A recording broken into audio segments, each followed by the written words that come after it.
Hello and welcome. It's another edition of IESF and their European qualifiers. We're here in the double elimination bracket. It's been a joy. 2 days of BO1s watching teams kind of do some things. We've seen 5-minute victories and we've seen back and forths and unexpected rollovers of teams that maybe it shouldn't be, but today is finally the playoffs, because if there's anything a qualifier needs, it's a double elimination bracket of playoffs that range this long. So we're going to get into it. It's going to be Belarus against Moldova here in this first BO3 for us. At the same time, Greece will play Poland, Sweden will play North Macedonia, and the Ukraine will play Turkey. So there will be 4 BO3s happening around the globe. And if you've got yourself in the upper bracket, you've got 2 BO3s to qualify for IESF and the WEC and Saudi in November. But if you're in the lower bracket, from this point, if you get knocked down from these teams, it's 3 BO3s additional. And the teams that start in the lower bracket, it's 4 BO3s for them to get into a qualifying spot. So it's a long road for some. Yeah. It's a long road for, well, I would say a lot of teams, including the favorites in the lower bracket. Well, the teams I would have considered the favorites. We will be seeing some of the highlights from the last couple of days on screen right now, I believe. But in the lower bracket, I'm looking at Team Bulgaria, Peacock. That squad with Mind Control and Lil Pleb and Mastermind sadly barely managed to scrape through and into the lower bracket. And at the very bottom, we've got Hungary facing Kosovo. But if Hungary is there, you know what that means, Bcop? It means Team Georgia in the end was eliminated last night after we went off air, which was a complete surprise for me. I think it's safe to say we all pretty much assumed Team Georgia would be at least getting close to those top 5 slots. Of course, the lower bracket commences a bit later on today. The likes of Team Romania as well. As a Romanian myself, I keep on hyping them up, but realistically speaking, they've been under-delivering for a while now, so maybe they're not one of the top contenders. But Serbia as well, one of the lineups with Mikasa, LeBron, Alexo, that could have a lot of potential, also find themselves with a back towards the wall. So it's quite unfortunate for a lot of those teams, especially for the ones in the upper bracket. Poland, Greece, Sweden, Macedonia, Belarus, Moldova, whoever loses out of this, then you're a team in the lower bracket that wants to climb the ranks, and you have to face probably Bulgaria, probably Poland, and probably, I guess, North Macedonia. It's going to be quite a tough mountain to climb. And I'll be honest, I think after the first 2 series of today, we will start trimming up the fat of the teams that have nothing to do or no chance to contend for the top 5. Yeah, so at the end of today, we're losing 8 teams because there's going to be 4 teams eliminated in the lower bracket round 1, and then in the lower bracket round 2, we're going to lose 4 more teams. So you'll get rid of 8 more spots, and you'll be at top 8, and you'll need to make it to top 5, basically. And, I actually looked at it. Georgia forfeited their last matchup. Oh. So they didn't even play against France. They just forfeited it. Would it have made a difference, though? Yeah, because they would have had a tiebreaker potentially. Remember, because they Yes, they beat. they Oh would no, have if they beat France, they would have had a tiebreaker. yeah they would have had a win over France. Hungary would have beat Georgia, and France would have beat Hungary. So it would have been Wow. a tiebreaker, but they chose not to, I guess. I mean, but they might just go for the Cinderella story. Well, no, they didn't go. Wait, they went for no Cinderella story. They just lost. Huh. Yeah. I mean, that's. There's only so much we can talk about national pride in this tournament. Sometimes we don't know exactly what happened, of course, and maybe personal issues arose and they couldn't complete their roster for that match, which is sad to see. But let's talk about this upper bracket, right? The first bulk of 4 matches of today are the upper bracket ones, and I'm personally, like we were talking a bit off stream, most excited for that Greece-Poland series. Of course, Nisha, I would assume most likely won't play as he has a lower bracket in just an hour for Team Liquid. So Greece should be the favorites, but Greece have also lost a map in the group stage versus Team Kosovo, which is in the lower bracket. So Greece not flawless compared to Ukraine on the other side of the bracket, and Poland, well, losing as well to the same Ukraine squad last night in the deciding match for the top one. So there's a lot of back and forth in that series. So I'm curious, what are your thoughts? Do you think Poland can upset Greece without Nisha, or do you think Greece will be steamrolling 2-0? It definitely looked troublesome because we covered that game between Yeah. Ukraine and Poland, and I felt like without Nisha, they lost a lot of their oomph when it came to getting something done. So they lost mid pretty horribly. You'll have Thug, who is a solid mid laner. He is 11K, so it'll be interesting to see. And this Yeah. is like it's probably a really tough matchup anybody's going to get because Greece, out of all these teams, is probably the most well chemistried. So Mm-hmm. it's definitely something to be looked out for because I think that team's definitely going to be one of the strongest with the fact that they've got that all together. Yeah, it's Greece. I would say are not just the most experienced as a unit, but I mean they've been together for so long. And yes, they've had iterations when they would break up, and two or three of the players would try something else. But it seems like they always go back to the same core of players. Um, but yeah, moving on. Another team in this bracket, another matchup in this bracket, rather, is Sweden versus North Macedonia. We've sadly not yet had the pleasure of getting Sweden on stream in the past couple of group stage games, and I believe it might be because it's Sweden. We assume they're going to be making it later on into the tournament, and that's when we get the chance to see them. But North Macedonia has been I guess the Cinderella story of the tournament. They've only lost a single game to Belarus, tying for first in the in Group D or Group C with 4 wins and 1 loss. But can they defeat the big Titans in Sweden? That is the question. Sweden is undefeated, one of the two teams to have yet to drop a map in that Group B. Sweden has a very versatile lineup. Me and Black were talking about this. Are they going to be showing up properly? Because it can feel a bit like a streamer team, but also a streamer team with so much Tier 2 and Tier 1 experience. Yeah, Sweden feels pretty strong. I mean, that's definitely a tough matchup, but North Macedonia has definitely surprised me. They've looked really good. They had some tough opponents in Serbia and Bulgaria. I think that maybe Denmark and Azerbaijan, not really anything to look at the Yeah. moment, considering they're out. But I don't know. North Macedonia might be in here for a shocking turn, and they are 2 BO3s away from qualifying, which would be interesting. Yeah, that would be very good for this country's national pride, and of course, results historically in Dota 2 haven't been great. And now, of course, we set our sights for the first series in the playoffs, which is the one that we will be covering for you on stream.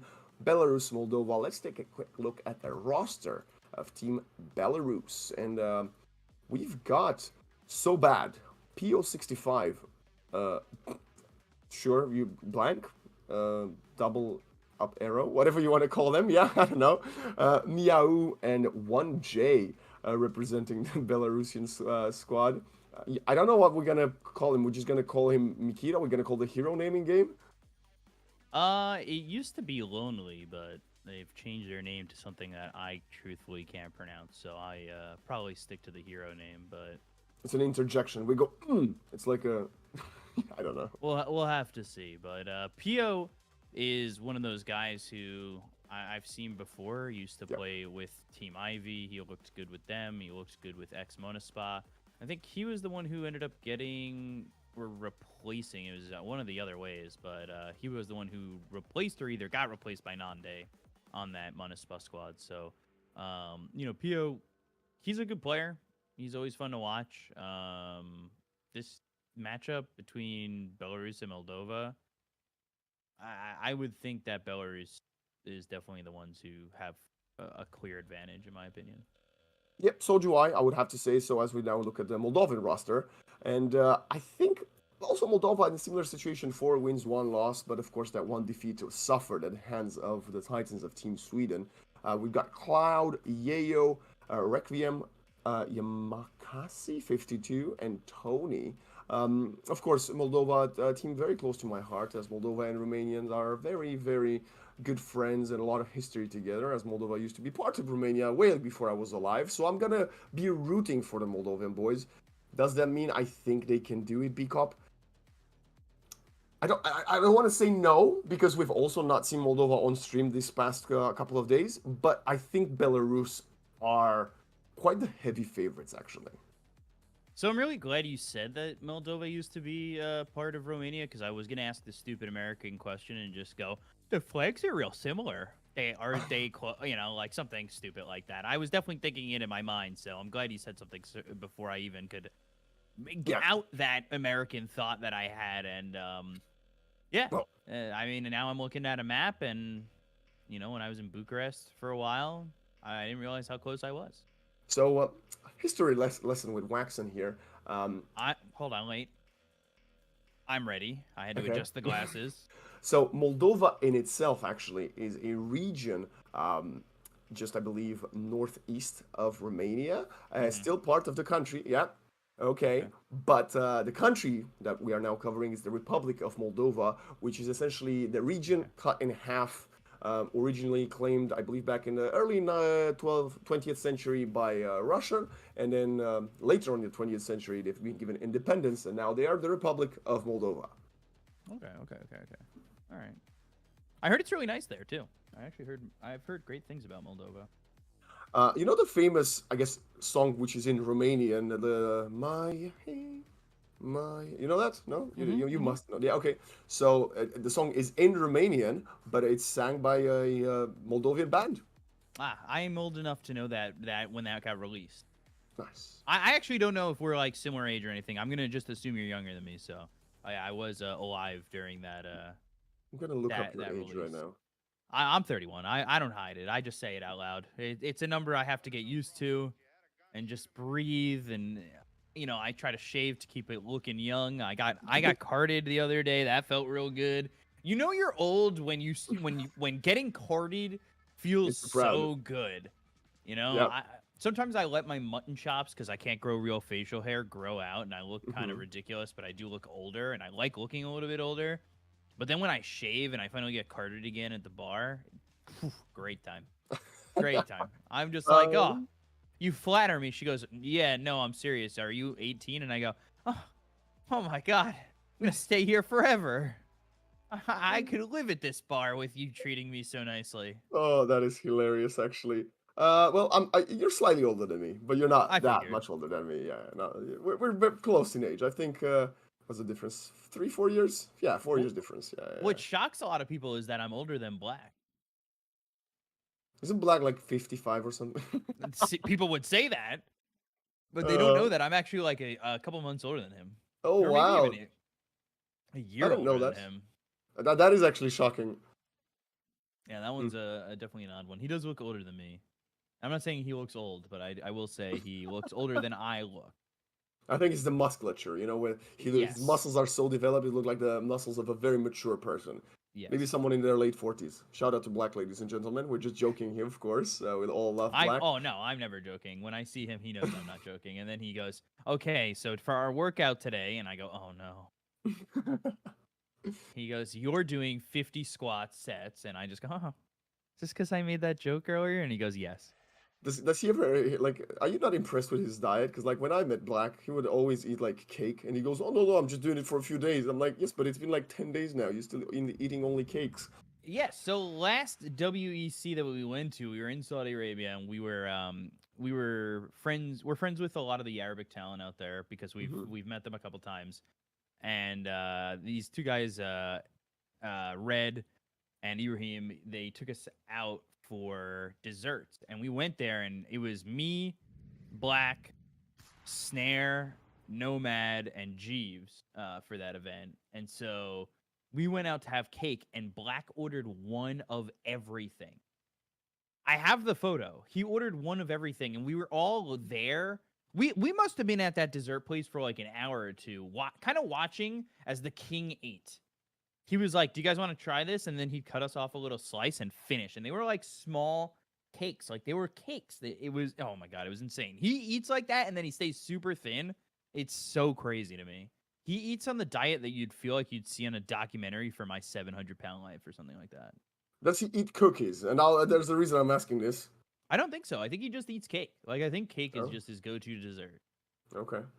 Well, Belarus went for the cookies because we actually have a Snapfire first pick in this draft. This is, just a reminder to everybody at home, this is the first best of three we're covering on stream this whole weekend long. So far, Bcom mentioned it, only best of ones, but playoffs will be exclusively best of threes until we get to the seeding matches, of course. So this changes up the ball game completely. If we've seen some teams upset the others, I'm expecting the favorites to actually come out on top of these ones. Even if you do somehow drop a map to some cheese strats, we've seen a lot of Broodmother be picked in the last couple of days. Well, you'll just ban its second game and then win 2-1. But yeah, what do you think about this opener Snapfire first pick to respond, I guess, to the hoodwink? Don't ask me questions like this. We've seen this 1,000 times. I still don't know the answer.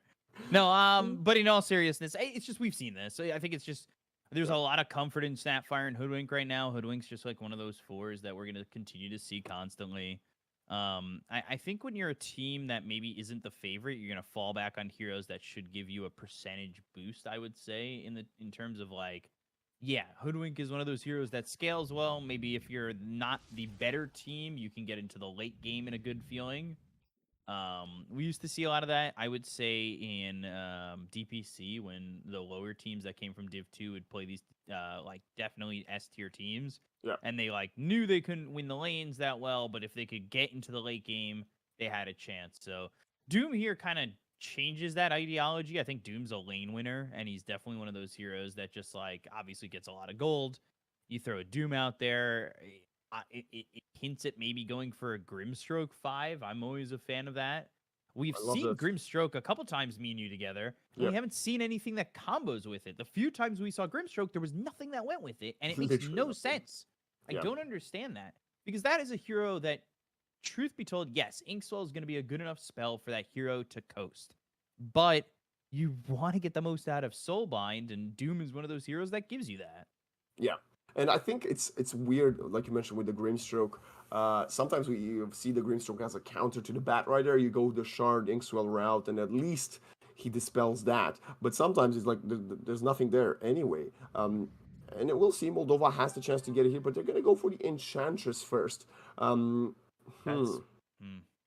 it's not getting the Grimstroke, which is fine. You know, Grimstroke isn't mandatory.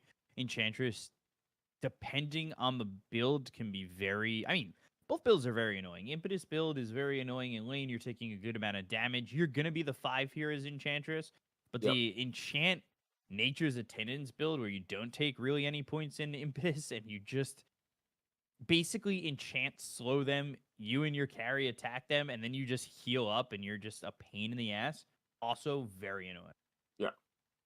And it's like you said, it's a safe opener, right? Enchantress, Doom, Hoodwink, and nothing necessarily flashy. All three very solid heroes. I would argue maybe the Doom not so much, but of course Doom is great, if not even excellent, as a counter to Brewmaster, if you are the one getting the jump. Yeah, I agree with that. Brewmaster Snapfire, I think we might see full bore. Snapfire could go mid, of course, but we'll see like full bore, and then they'll just... It's what we talked about it, what, 10 times yesterday? 20,000 times yesterday? Yeah. Cinder Brew activation in lane just feeling so strong. Yeah, I mean, we still don't have the position 1, of course, for Moldova. And Enchantress is usually quite a good lane presence for a support, but obviously she doesn't have a stun. And Belarus... See, I was thinking the reason they went Doom Enchantress is because usually Doom is a good counter to Enchantress. You just eat the creep. But obviously Nyx Assassin does similarly now. With the W, mana... Yeah, second spell. Flare, mana flare. Mana flare? Mind Flare. Mind Flare. Mind Flare. That's the one. That's like a Stranger Things reference, I believe. Maybe. Anyway, well, we'd have to ask somebody at Valve. Yeah. So now Sven carry, which... That's good. Sven is good, but recently we had been seeing a lot more support Sven, and I will say that Sven, based on what I remember from PO, is a PO hero. At least when he was playing for X Spa, I want to say that was a go-to of his. And I could take a look at his profile real quick. And obviously, the 3 signature heroes are not that hero. However, Dota's been happening for a long time, and that signature heroes on Wikipedia doesn't get changed that much. So I'm just gonna definitely. But that's Moldova, right? Moldova's playing this Sven. Yeah, I'm just saying it would be a take, like a pick ban basically. Like you've picked it to take it away from PO. Yeah. I think Sven is also very good at dealing with Brewmaster. I assume most likely this Sven will be going for the what's it called? The Wrath of God facet, not the heavy plate, which is the support route we're seeing. And then you get to like level 14, level 16, and you completely just melt the Brewlings if he does manage to pop it without the Doom. Looking at all these PO Sven picks. I'm a Lina Not player. many of them. I'm a Lina player. I play Lina 4.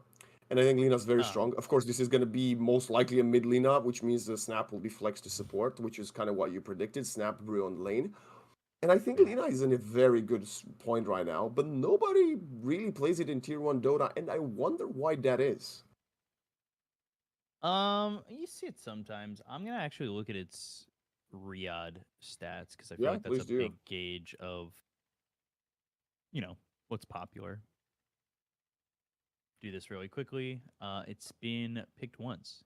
Okay, that's what I mean. Nobody's playing it. Damn. All right. It got picked by LGD. They lost, and I mean that's not surprising.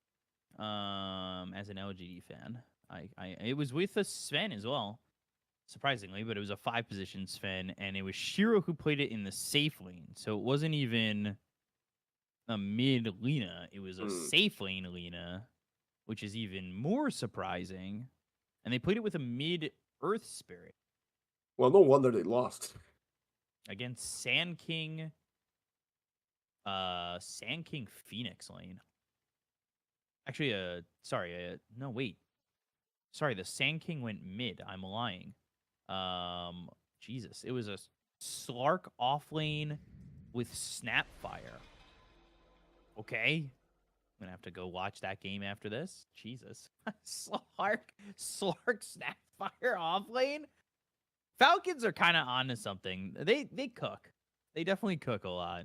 I hate that. I don't want. Please don't no Slarks in my pubs, please. Not off lanes, at least. I didn't say that out loud, but they're the ones causing that, so it's not me. Monkey King from Moldova somehow making his way to the very last pick. I think an absolute S-tier hero in this patch. It's great to see it come out here, but Belarus will respond with a Bat Rider, which is obviously a great way of just melting all the trees in the area and getting on top of this Monkey King. Yeah, but this is a very squishy Belarusian team. Jesus. Okay. I'm going to say this. I actually think Moldova won the draft. Yeah, I mean, this is a pretty tanky lineup. This feels very, very tough. Also, I'm seeing 2 Bat Riders. I don't know if you're seeing that at the moment. Yeah. And 2 Monkey Kings. No, I'm not seeing that, but I'm only seeing 2. It's usually, I believe... I thought that it used to get bugged when they'd pause before the game started, but I don't think they did that. But Bat Rider, Monkey King mid? Yeah, of course. No, it's Monkey King 100%. Monkey mid, Doom off lane, Sven safe lane. I think that's classic. The only question is, can this Monkey King handle the pressure that will be applied from the Bat Rider? So I think Bat wins that matchup. Wait, is that a Bat support? No. No. Snapfire is a support because it's so bad on the. It wouldn't be a mid Nix. Yeah. I would call it GG faster than Slovakia did if it was a mid Nix. I'm surprised that the Bat went for that facet. That's what I was wondering, because we most often see the Stoked. But I guess it makes sense. You're going for the Arsonist to deal damage to the structures with the Bat Rider. So I think that's... I don't think I've seen it in action, actually, since the introduction of the facet. Definitely not in a pro game. So let's see how fast the Bat Rider can actually take towers down now with this facet. So my thought process is, you're looking to win the lane, and I think you do that against Monkey King. I think you're in a Your good range. spot to win the lane. Yeah. You're ranged. You should be able to just soak him in sticky napalm. But it ends up being Monkey King just goes wand, no bottle, and boots. So like, we'll see if he survives that. But then I guess the mindset is also we push quickly with Snapfire, and then the Bat Rider with this and the Lena.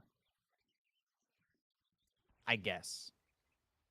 Okay, let's see. Are they gonna go for a first blood? I think Moldova. Both teams actually have pretty good level 1 fight, so maybe that's why they're playing both on each other's high ground. No, well, on their own high grounds. I also would like to say that Belarus has a bit of a timer on their lineup, considering that Lena is gonna be their main carry. Rubicon's contesting there. Okay. Yeah, that's dangerous. I don't think he dies to that, and that doesn't feel great. Good stun there by 1J. Blood grenade as well. Grenade kind of unneeded. That was kind of an interesting one. I don't know what was happening there. There's also a few more right clicks traded. No, Low Shredder's already on cooldown. A lot of damage traded there. More so from Belarus than Moldova. Also, I believe their offlaner is the 6-minute god. Yeah. I believe he might be. The CTY himself. Yeah, you could already see Yayo is not enjoying this. Balance Strike level 1 is how would I put this? Questionable. Potentially lane losing. Okay, wow. I think so. He can't respond. He can't get Jingu. Like, there's not much he could do here. And now First Blood happens bottom. Like, this is really pretty bad for him mid. It's an awful now he's level 2. Now he's got Jingu. He can kind of hit back. Balance Strike allows him to get the Jingu off. Like, I'm gonna be honest. If Moldova needs to win the top lane, I think mid and bottom will be complete, utter dominations from the Belarus squad, just because of the hero matchups. And Yayo needs to get. I guess I've seen Monkey Kings go rotate level 3, but not from the mid lane. That's why this hero is so good on the side lanes, because he can use the twin gates. But that was a nice stun. that was a good stun, and this Cinderbrew is gonna get worse. Level 1 enchant, worthless with Mind Flare on Nyx. Pretty worthless, truthfully. I mean, that's unfortunate. Like, you could see Snapfire just basically pushing away this Hoodwink. Yeah, I think the little Shredder needs a bit of a nerf. I understand the reason they kind of gave it a few buffs is because they want to make it viable as a mid, but no, Rubicon? And Mind Flare burning, but not dying, has level 2, thankfully, from Enchantress. But Cinderbrew will be back in just a second. Mind Flare is available. My question is the Nyx just going to go, like, max and impale Mind Flare? No, I don't think so. Not when you play into... one level of Spike Carapace?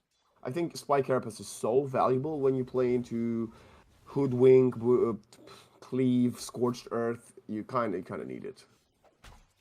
Yeah, but it would be, if anything, 4-4-1. Yeah, probably. You only need one level in it. And for now, Sven's not even taking the Cleave. Obviously, you don't want the Cleave early on. You don't want to push out the lane too far. You need, for a lane like this, you need to control the wave as much as possible. I'm going to be fully honest. I'm surprised that Doom even has 9 last hits here. How many from Scorched Earth is the question. Like, that definitely helps. Well. And there's one from Devour. He keeps on eating the last trick erase here. Yeah, and just this little Shredder doing so much damage. Mid is a slaughter right now. In terms of CS.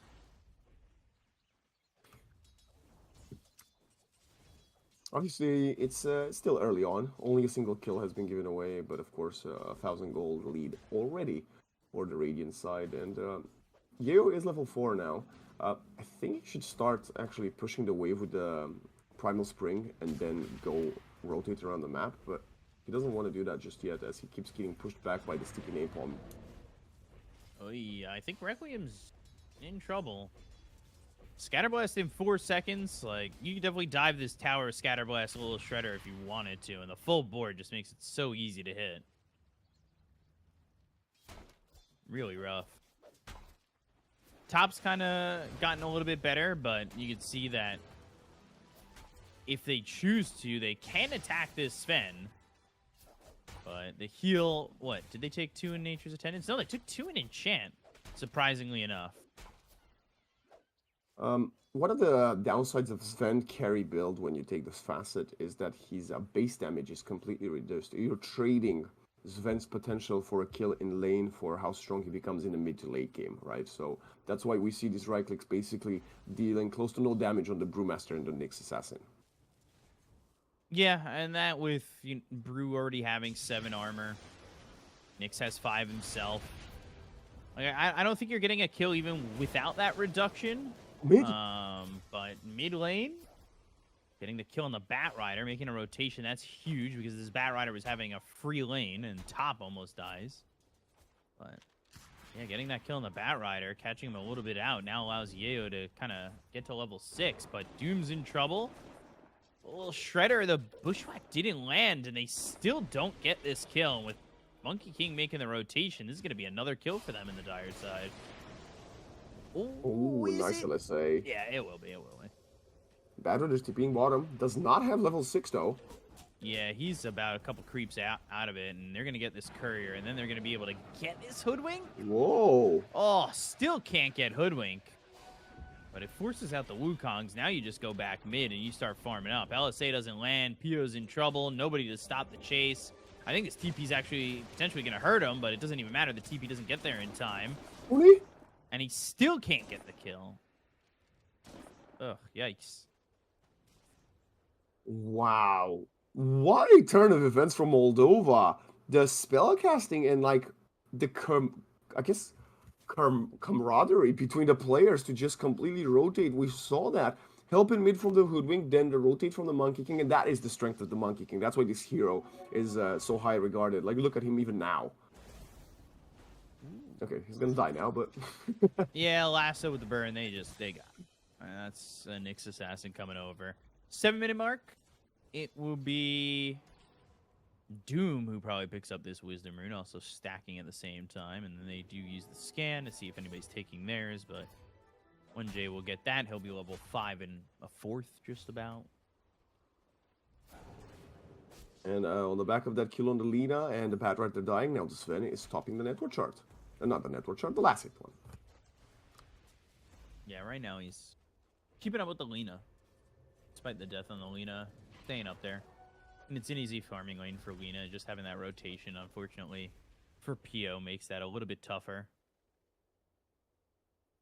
Cloud Strife, disconnecting. Similar to the name of, what, Cloud Strike that went down yesterday for everybody? Yeah, Or 2 days it was ago? 2 days ago, I think. Yeah, that does... Oh, man. Internet connection. All of Cloud Strife is gone. Can I just go home? Yeah. Wonder if that... I mean, it clearly didn't affect Dota. No, it didn't even affect Dota still happened. workplace either. Okay, let's look at the levels. Yes, there's a good one. Only level 7 on the Batrider, no level 6 on anybody else on the Belarus side, despite a good start. Similarly, Yayo, the only one with level 6. We will get faster level 6s, I believe, on both Pio and Meow before anybody else on the Dire side. So that's going to be pretty rough. Also, Meow going for the Urn build up on the Brewmaster. Interesting. I don't think I've seen this that much in the last couple of weeks, where people just prefer rushing double Bracer Radiance. We saw, I think, the Brewmaster that lost to the Brood build it. I think. yesterday. Don't quote me on that. No, I won't. I won't. I'm gonna check. What game was that? That was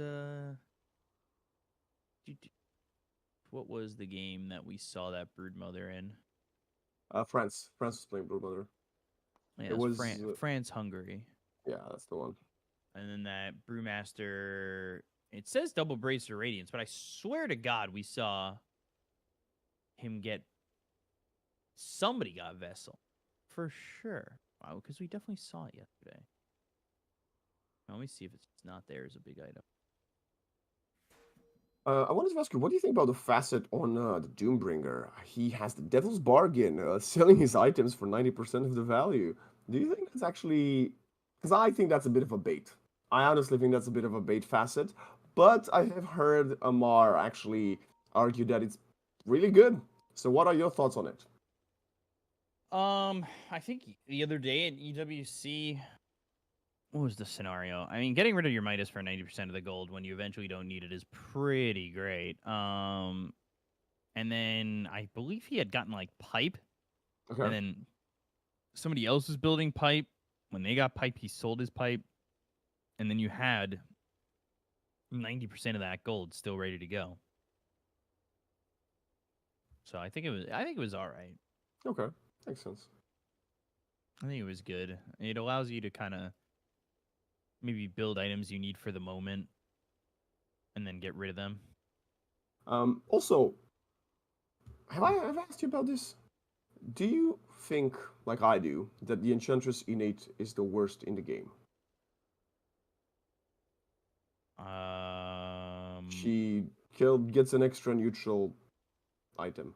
I mean, that one and the Marcy one stink. What is the Marcy one? Oh, the Courier one.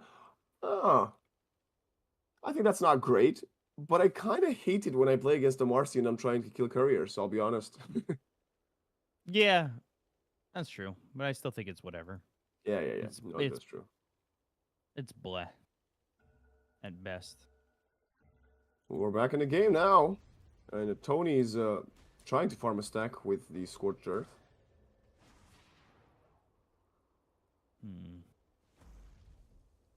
Yeah, he's going into that Midas.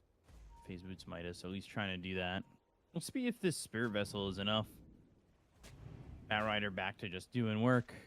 Going Phase Boots themselves. Blink Dagger after that with a 4-staff Dragon Lance. When Nyx hits 6, I can definitely see this team really go to pop off. Because then you're gonna go 6. You have so many targets I think that are easy to kill. I think the Hoodwink and Enchantress melt, and if you catch the Doom without help protection, they're dead. I would argue even the Monkey King isn't that safe in the early levels from all the burst magic damage from the Radiant side. Pair him up with a Lina or of course a Batrider. It's great. Wait, did you see that? 1G mind flared a fortified creep. Did it die? Yes. Was it on the edge of fortification? Like... No, he just killed the creep, fully fortified. I have to test that. Also, Nyx Assassin going without boots. You still have 360 movement speed. Yeah, I hate it. I hate it so much. Pretty quick book. Also, the innate of being able to see invisible targets around you? Like, what? Yeah, Sven might be dead here. Oh, boy. That's not good. That's a dead Sven. Not getting 6 on that kind of sucks for this Nyx Assassin. I'll tell you one thing. Now that he's 6, I was going to say, if you got 6 immediately off of that, you Vendetta, you turn and you go. They're going for unobstructed pathing. Doesn't even need to go for the Hoodwink, which means Monkey King might actually be in trouble. Yep. Oh, missing the stun. He hits that stun. I think the Monkey King's dead too. And this is the turnaround point that you were predicting would happen as soon as Nyx is level 6. Sven is using the God Strength to find some ancient stacks, but probably for the foreseeable, I don't know, maybe 5 to 7 minutes, Moldova will be on the back foot. They are not going to have the tools to get engaged in these fights. As I say that, they're going to find a Doom kill with the, well, on the Brewmaster. Oh. I was going to say, will they? Okay, I mean, that shouldn't have happened. I don't know what Miao did. Why was he going there? You know, they killed your tower. They most likely have an observer ward on the top cliff, so bit of a mistake, but Moldova, good at punishing it, apparently. I will say this, and I know this sounds stupid. Tactical. Yeah, that does sound stupid. Because now the only thing you know that's stopping you is Doom, right? And now Doom is on cooldown for 100 seconds. You know Sven is not a hero. He doesn't have much of anything yet. So you should feel the ability to just be aggressive here. And that's what they're going to do. They've got the Cyclone on the Sven. The LSA lands onto this Doom. Pig pole. But one day, he's got Vendetta if he wants to go for this. If he needs that extra damage. But they don't. It's like knowing Doom's down, knowing that they have no protective spells, you just go. Bat Rider, though. That's unfortunate that he's all alone. And it's a killing spree, as does get taken by Requiem, but at least the Monkey King leached some of that golden XP there. And now we have the level 6 on all the heroes on the Dire side as well. Well, like, Monkey. You know, no, without Monkey King, yeah. I mean, yeah. And he's going to have Dagon soon, too. Yeah. That's the thing, like, now that you know that Doom was on cooldown for so long, that's why they're able to make that move over bottom and go for the Sven in this Doom. So that's, yeah, did Brew die? Yes. But did he get back quickly enough where he participates in those 2 kills? Also, yes. So I think value at the end of the day. Yeah, that's why one of the reasons we see less and less Doom, because he doesn't bring that much to the table when his Doom is in cooldown, and whereas the likes of Brewmaster, Beastmaster, Darkseer, they do so much good work even without their big cooldown ultimates. And now he's gonna go for the Radiance. Okay. So yeah, just instead of buying double or triple Bracer, he just went for the Spirit Vessel. I think I definitely appreciate that. But now Tony... He might die here. Wormer's Kisses. Turn around, though. That'll help. Oh, he doomed. Oh, no. They better hope they get this kill on the Brewmaster, but it might just be short. Oh, the Monkey King. Nice. Yeah, that clears it up. But again, now Doom on cooldown. They can still take this fight. They've got the Wukong's command. Bat Rider's in it for a second. The Vendetta is here if they want to just go for this Monkey King inside his own Wukong's. He's not really strong enough where this feels bad at all. And that is a 3-for-1 again, where Doom just does not feel... Once it's down, it doesn't feel like you really have any protections. The Dragonlance phase boots are completed on the Bat Rider. Not a sentence I thought I'd say anytime soon. A lot of damage being dealt. Yes, so the kisses were tanked. Well, quite heavily there, and then a couple of scatter blasts. Are we actually seeing a Dragonlance build? Is this? Am I dreaming? Did I not wake up in time for the broadcast today? No, you got a extra attack range. I like it. Fine. It's one of those value items. Stats, value stats. But clearly, if you... Oh, Monkey King. You're lucky there's no lasso. I say that. He's dead anyway. Oh, gosh. Oh, no. But clearly, if you go Dragonlance, you get threads, not phase boots, right? Nah, you want the phase boots anyway. There's a Bat Rider. They're still trying to get this. Like, you gotta pop God Strength. You gotta hope you get something out of this. But there's Primal Split available. Tony's just dying. Yeah, another Spirit Vessel charge. He's burning pretty low, but now they've got Sven out without the rest of his team, and they're going to Cyclone kill him very quickly. We've talked about it. They get these towers pretty quick with the fact that the Bat Rider now has the sticky napalm for the towers with that facet. Little Shredder will be there in a second, too. Sometimes you just got to cut your losses. And I don't know if Moldova has completely misread the situation and they thought they are way stronger than they are, but at that point, you just got to sacrifice, well, the Doom and then some towers. Because you want to keep on farming on this Venom. I guess that's what he did, but you can't do that when there's 5 Radiant opponents nearby, like that vicinity of the Ancient Camp. He got strength and then died. So like Yeah. he's not farming well. He got It the ain't strength great. of gods, and he then got sent to the gods. Yeah, very quickly too. And that was a fight without the Lena.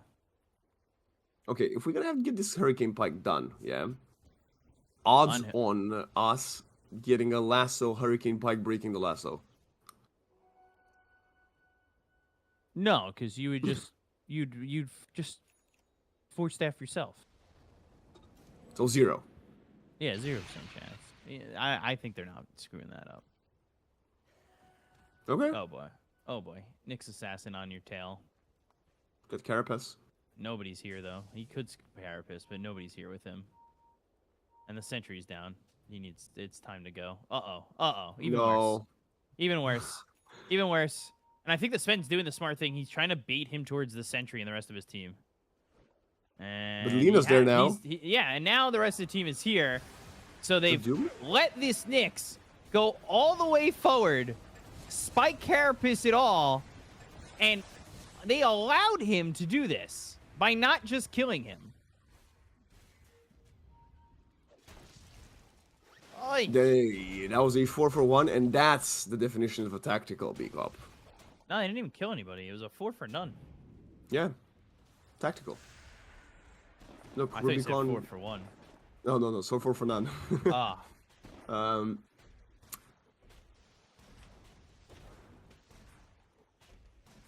See, I don't think it's a draft issue. I'll be fully honest. I think that the draft from Moldova is pretty good. Okay, the Nyx is very pesky, but you gotta be able to deal with it and, play around each other, and then, don't bait him for 50 seconds. Just bait him for 20 and kill him.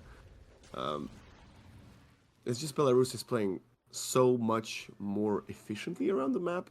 Like, they're squeezing the map in, and oh my god. Oh, they're playing around the cooldowns. They're playing around everything so well. And Clift, they're getting kills while this is going on. 3 more dead. That's a solo kill for the Bat Rider. They'll call GG. Game 1 goes to Belarus. I mean, yeah, there's no winning this game. Oh, wow. Yeah. I mean, there was no winning that game. They got outplayed real heavily. That one was... They had that kill mid. I think that was their okay point. But again, like, that Doom got used. They had no protections afterwards. And that was it. And then Belarus was off to the races. There was no stopping that. And I think that was really well played. Knowing that they had free reign of the map to get those kills and not let Sven farm and not let these heroes get out of control. Because Sven, give him enough time, he'll be there. Yeah. But Doom went Midas. He's got nothing going for him. Your Monkey King got slapped, so he's not doing anything. He's a creep. And that was it. I mean, that was a good game from Belarus. Made it look really easy. It's actually quite concerning if you're a Moldovan fan. Of course, we knew this was a bit of a mismatch for them. It's unlucky. You get second in your group stage, and then you face up such a strong team. But even still, if you think about it, Belarus is not the highest seed in this entire bracket, so maybe you were kind of lucky. But this is kind of where I thought it was gonna... Well, this was the beginning of the end, where the Snapfire completely channeled full kisses on top of 2 targets, and then they still tried to go for it. They managed to get a kill, but it was too late. The full rotation was here, and they ended up losing basically everybody on the Dire side. A very, very hard start for them in this best of 1, but it's still early in the day. And it's not best of 1 in this map number 1 of the best of 3. So there is time for them to bounce back, but Moldova also doesn't have the experience of some of the players on the Belarus side. So let's see how their mentality will be into this second map, right? Because when you lose in such a strong fashion, we know sometimes teams that haven't played a lot of Tier 1, Tier 2 Dota can just completely falter. Right, yeah. So we'll have to see if they can kind of come back. I mean, it's going to be tough. I don't know if it'll be that easy for them. It's tough after thinking that the draft coming out of that draft, it's going to go well, but we'll see if they can back it up. So we'll take a quick break. We'll be back with game number 2 in a moment. Stay tuned.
Hello and welcome back.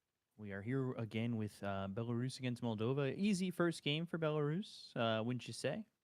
I think that was a complete showcase of why Belarus has, well, 4 players with Wikipedia profiles on their squad. And I also have realized one reason why Belarus is actually slowly becoming my favorite team in this qualifier. And that is because in the lobby, so bad has a profile picture of Santa Claus, but it's not just any Santa Claus picture, Peacock. It's the same Santa Claus picture that one of the people that inspires me in life inspires me. That's a lie. One of the people I really am impressed with what they have achieved in life has on their chess profile, and that is Magnus Carlsen, the best chess player alive. So, chess, Dota, they've always made comparisons between the two of them, and if they've got such a mastermind behind them or with them in the squad, I'm not surprised they are doing so well. Okay, I was gonna say you were, impressed with Santa Claus and what he does. Well, I thought that's where you were where you were going, but no, yeah, I get it. It's fine, whatever. It's I'll tell him to keep you on the nice list anyway. It's fine. But yeah, well, I mean, this second game, if you're the side of Moldova, you have to really tighten up. absolutely. That's for sure. Otherwise, you're in some big trouble. It's I now or believe never. Yeah. I mean, well, it's now or next series in the lower bracket. You might face Bulgaria, which I don't think it will be easier. I'm just saying. It could be easier. Yeah. I don't know. There's a shot. I wouldn't be shocked. I don't know. I think there's definitely a chance. We'll see. Yeah, truly, we'll have to wait and see. But this time around, Moldova will at least have the luxury of overall last pick, which I think in recent months, even before 736, has still been the rather more valuable one, as you get the chance to round up your draft with everything you want. And first pick is not as important as it used to be in past years because there's a lot of S tier picks that even if you ban 7 heroes, there's still another 3 or 4 that will still be available depending on the preference. Right. Definitely. So we'll have to see how this goes, how this draft goes out. Hopefully, it's not just the same snapfire hoodwink that we continue to see in these drafts. I pray for something just a little bit different. Hopefully. Maybe. Potentially. Let's see. Bunch of bans. I want to see the Brewmaster be banned out actually from Moldova here. I think they had the heroes to actually have not a dominate lane, but like survive the lane, and they just didn't. And let's say they get the Brewmaster as again on the Belarus side, and you don't get the heroes to kind of survive the lane, you will get even more embarrassed in that matchup. So just ban him out. Again, I don't value him as much as the Beast and Darks here, but they've already been bad out, so why not take him out of the pool? Let's see what Belarus want to go for afterwards. Are they gonna go for the Underlord? Are they gonna go for the Wind Ranger offlane that we've seen some teams play in this tournament? Mm-hmm. Yeah, a lot of people have been liking the Windrunner. We'll see if that continues to be the trend. Who knows? It's always interesting to see if trends stick once you get to the BO3s, right? Yeah, they're taking a lot of time actually. They banned the Hoodwink, fine, but burning through reserve time for the fourth ban, it's quite curious.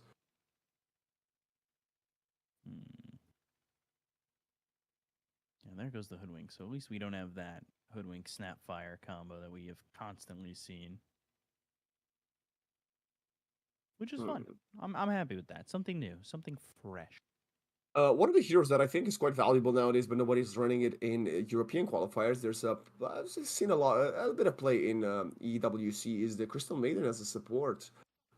The teams kind of stay away from it here, which is fine. I just think it could be a good way of dealing with like the likes of Enchantress, who has a neutral creep, catching these pesky targets that want to be elusive, jumping in, out, like the Monkey King, like the Weavers that we see even with the Bat Rider. Although yes, the Crystal Maiden is a bit squishy, and we see a lot of teams take dom control early on, and then if you have a squishy support, you're just gonna be cannon fodder.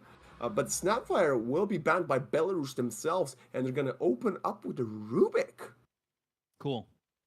I'm happy with this. Something different. Thank God. Never been happier in my life.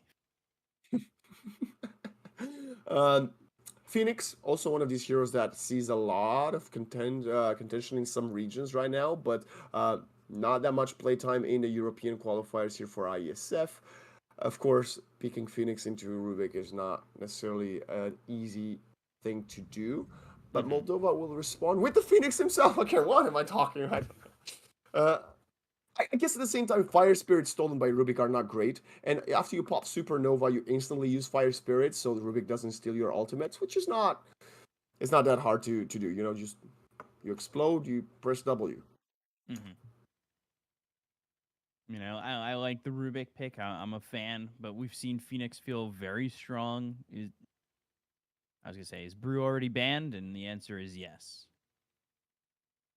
So it's a big, very important, honestly.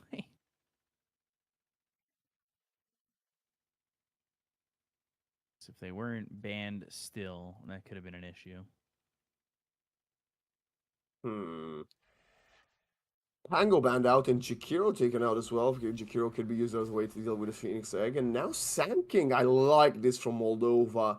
Um, they're going for what is considered by many a really, well, top tier mid laner nowadays. Although I gotta say, in ISF, it's mostly been picked as an offlaner.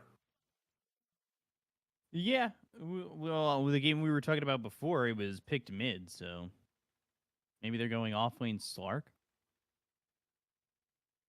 Who knows? Could be trying for something a little bit different. I mean, maybe on the side of Belarus, I wouldn't mind seeing that because like they're one game up in the upper bracket. They are not just in theory. I think they've showcased already that they are the more skilled team, and they're gonna go for the Marcy, which is another way of approaching breaking the Phoenix Egg with the Unleash. Yeah, that and I mean Snap is also in there. Windrunner, we've seen deal with it. See if that ends up being the case. I've seen Ogre, Bloodlust on a hero, and they just right-click Phoenix. I actually think Ogre is not good in this current patch, but some teams still like it for some reason. I completely dislike the um, learning curve facet. I think it's a complete bait, and you completely drop off after the first 10 minutes of the game. But I guess you're an Ogre Magi, so you don't care that much. You want to dominate the lane, maybe. Anyway, just my thoughts about a hero that we're most likely not going to see today. And yeah, I'm just a hater, Bcop. I hate Ogre. I hate Coddle mid. Coddle mid is the one that I truly hate, actually. Fair enough. I know you're despised for Coddle. I can't believe you hate that guy so much. Such I like a Coddle, but not mid. Not mid. okay. Yeah, Fair enough. You know what? I'll take it. I feel like that's fair. Elder Titan coming out, I like, good. but it does give you 3 support options, and I'm wondering who's going where. Rubik mid, PogChamp. Rubik mid versus Sanking mid. Oh, It definitely could be. they might be cooking with this one. I wouldn't be surprised with what we've seen so far. I mean, we've had Marcy offlane, Marcy safe lane. That's always a possibility. We can even go crazy and think this could be an ET offlane, maybe. Although I don't want to see that. I actually think the way to go here is putting the Rubik mid lane. But the fact that you've got so much flex potential is great for Belarus because Moldova then will have to make decisions on your behalf, right? If you don't reveal anything to them, they might just need to take assumptions and be like, okay, well, we think this is how they're playing, so let's see how we can play versus that tactic, and then you do a switcheroonie and you outsmart your opponents. Bearbreaker Enchantress straight up like that. Interesting. Okay, I mean they like their enchantress. Clearly, they ran it in the first game, but this means we're getting a Spirit Breaker core. Could be offlane Phoenix. Okay, offlane Phoenix or offlane Spirit Breaker with a mid Sanking. I guess it could be Spirit Breaker mid. Could be Phoenix mid. I have seen Phoenix mid actually. I don't think it was good, but I have seen it. Yeah. mm, people just like trying stuff. You know, if Black would be here, Black would say, no, Enchantress mid, Phoenix carry, I do it in Sanking my 5. pubs all the time. Uh, yeah, Let's see what. the one he came to me a few months ago was Bane mid. He was like, "It's so good, you gotta try it." I'm like, "No, why would I do that to Yeah, myself?" he loves Bane mid. Oh, Really have does you love tried him. it? No, I have not tried it. No, I would There's rather try. Doom again. This time for Belarus. Eesh. I would much rather try a mid than do Bane mid. I'll be oddly real. I think it's good, truthfully. Wait, the Bane or the AA? AA mid. Yeah, Both. yeah, yeah. I think so too. I think Dendy was the one playing it for a couple of years, wasn't he? Dendy was going for the AA mid, Witch Doctor mid for bait. There was some cool strats coming up for him with the first TI winner. Anyway, speaking of cool strats, what am I watching from Belarus? Because now this is clearly not an ET offlane. It's clearly not a Marcy offlane. Uh, I mean, Doom could be mid. Okay, we've seen Maureen do it. That is true. Be caught by yes. I was gonna say maybe it's Marcy safe, Okay, yeah. but you could still do Rubik mid and Marcy 4, Elder Titan 5. There's a lot of melee heroes for Belarus. Maybe something that Moldova could punish, especially when you're playing Sanking Phoenix. That could be very hard to get on top of the egg in the mid to late game when Sanking will have the Sandstorm Ags and you want to just go break the Supernova. Right. Anti-mage ban. I mean, they already banned the Medusa as well, so surprising to see the anti-mage ban. I guess if this is a Rubik mid, Anti-Mage Mana Void on the Rubik is big. Right.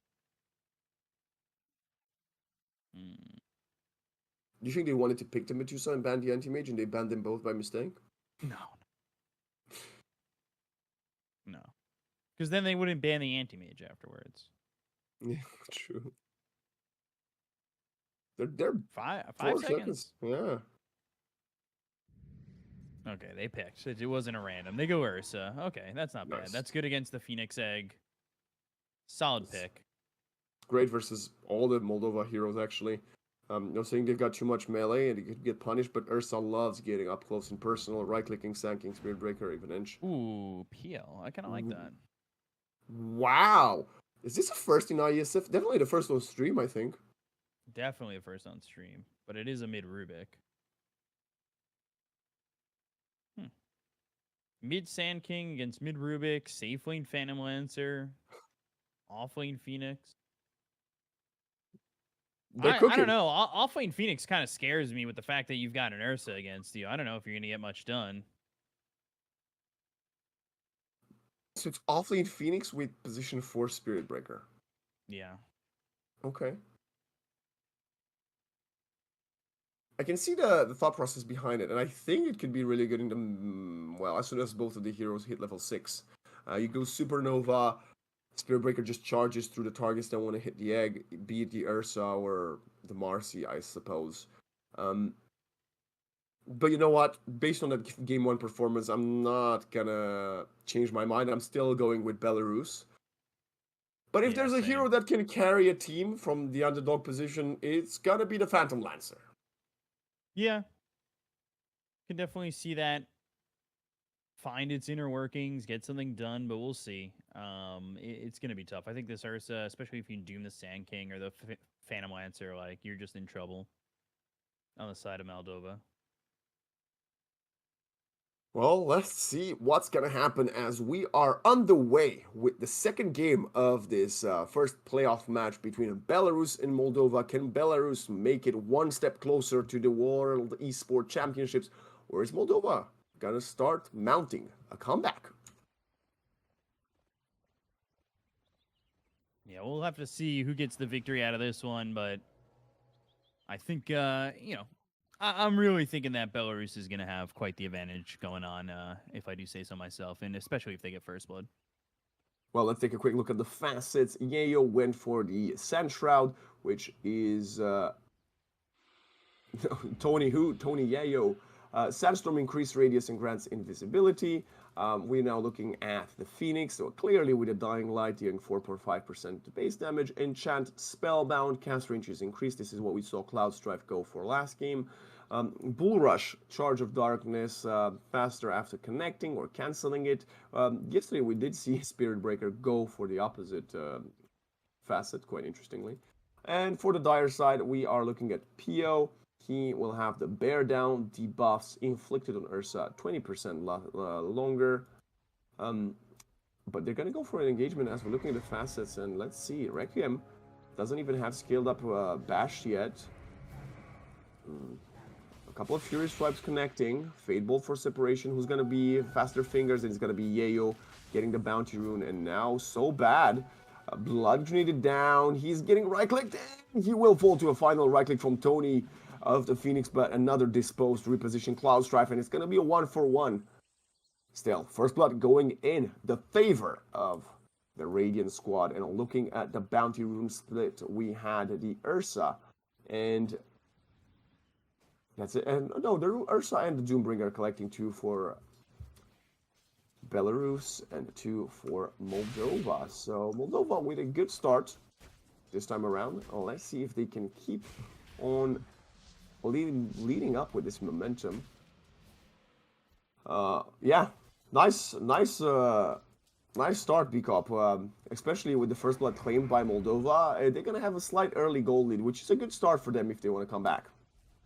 Yeah, you know, First Blood's definitely going to be very important. We saw, I mean, the big chunk of gold it can give you can definitely turn lanes around, and I'm interested to see how mid goes for Yayo.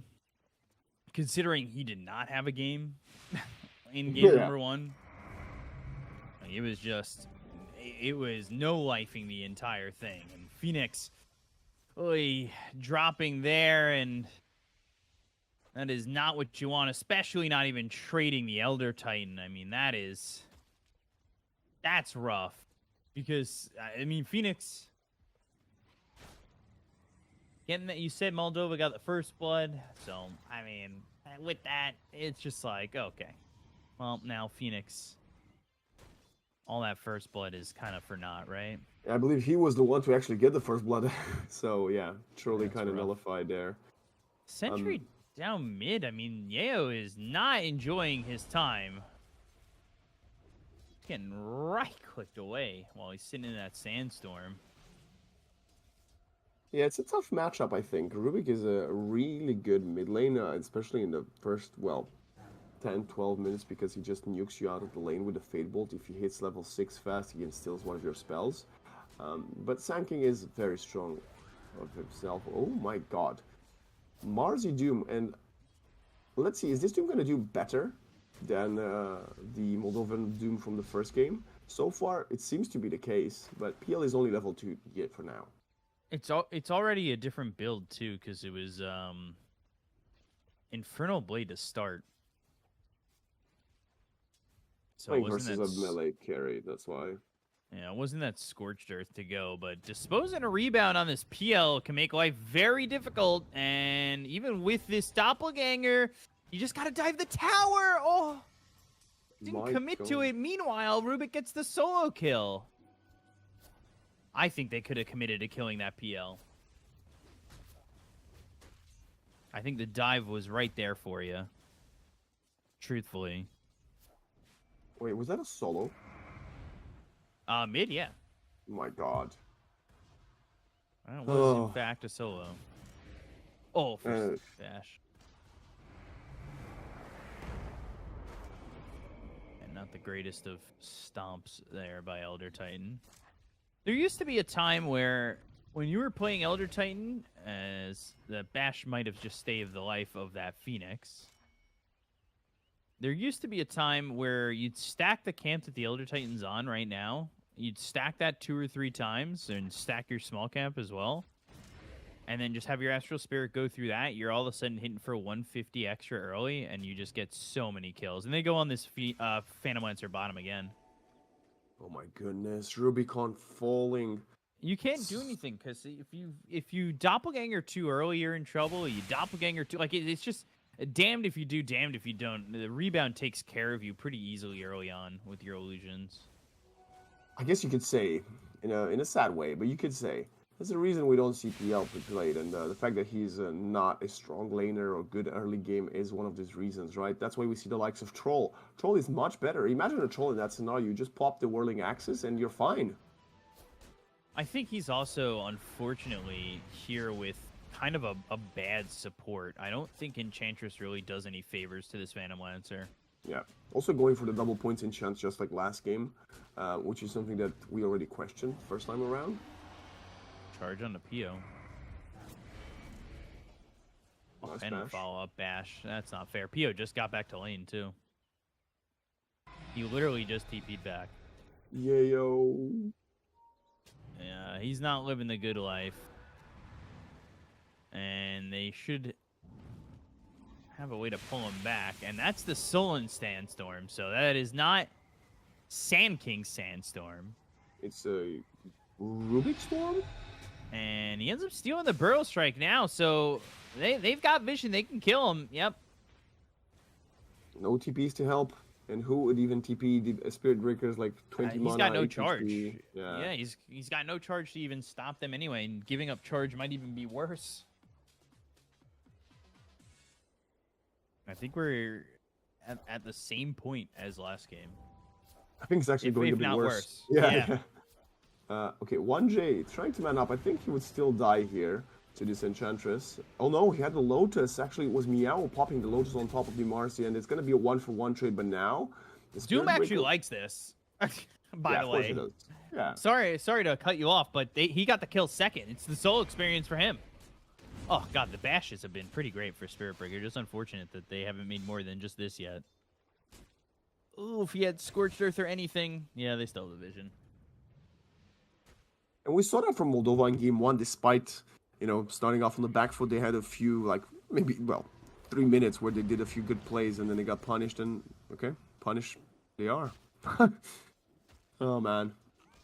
Tough life of being a Phoenix core. Tough life of being a Phoenix in general. Even if you play support Phoenix, this is what happens to you when you're being, facing an Ursa.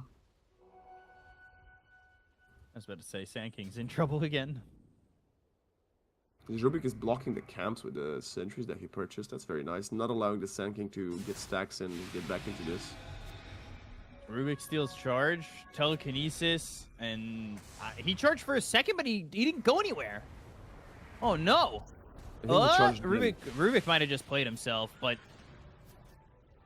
Epicenter? Yeah, Epicenter's enough. That's unfortunate that he played himself. He went up there. Considering the fact that he had been up there and hasn't... I mean, he has this vision here. If he was paying attention, he should have known that at least some of that was coming his way. And all this time, Does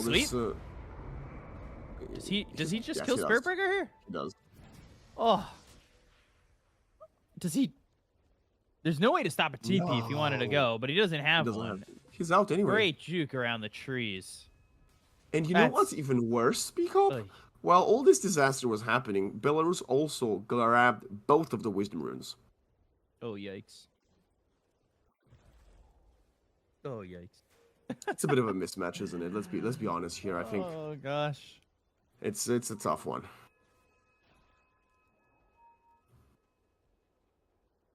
That feels so bad.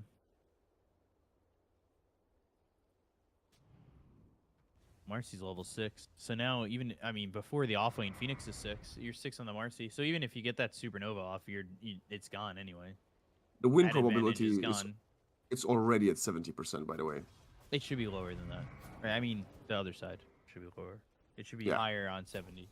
Yeah. On Cloud Strife, gotta die next. Yeah. There's no way to save him. Phantom Lancer can't show in that lane or he just gets doomed.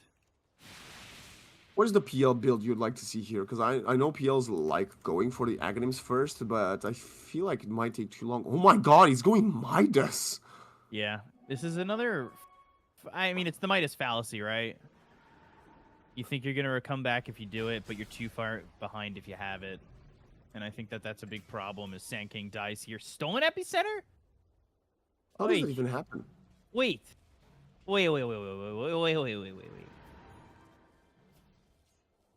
Wait.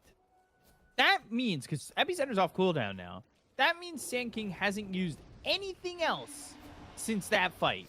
No, That can't happen. Can't be true. That can't be true. That can't happen. Maybe I mean, he stole it may Maybe not he stole it be. previously. I don't know. The last time I looked at the Rubik, he had nothing. Well, Cloud Strife, Untouchable is not going to help you versus Fury Swipes and Unleashed. Unleashing the Untouchable. Gosh. He has Epicenter again in 30 seconds. Or, sorry, no. Never mind. He got Sandstorm. I was watching the Rubik in Sandstorm saying he's got it again in a second.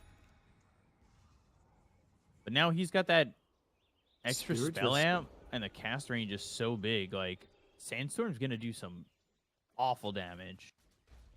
He's got. You're going to be in so much trouble. Okay. Now the Spirit Breaker gets caught again. There's a telekinesis to go with this. And He's after gone. a charge, yeah, he doesn't even need it. So the Like, that spell amp's so good. Go on. He went for the spell steal as well, so he can just spam the spells much more than the opponents because he has lower mana cost on all the spells that he's stealing.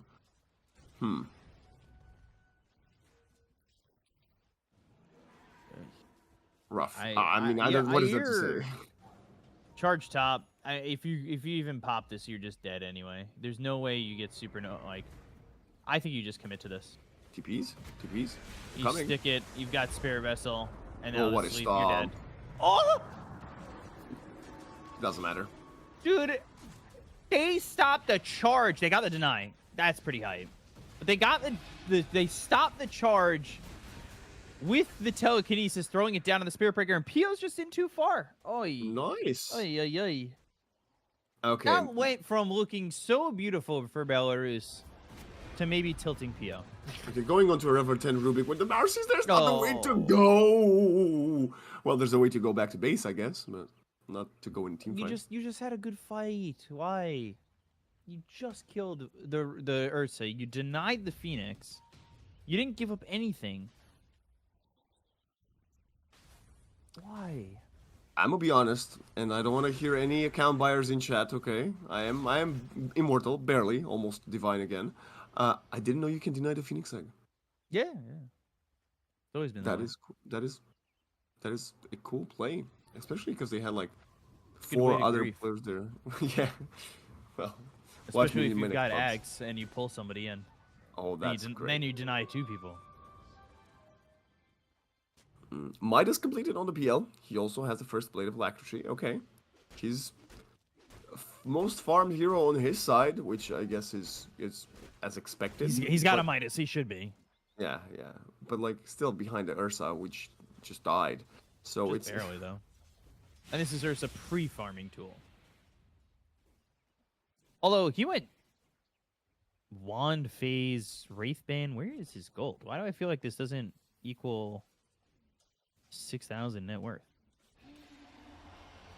Maybe because I guess he's already got the broadsword. He doesn't have the Quelling Blade, so he doesn't actually need that much more money on the Battle Fury. They're starting to make. Oh, he got the Doom off. Rubicon? Oh, he got the Doom off on Spirit Breaker.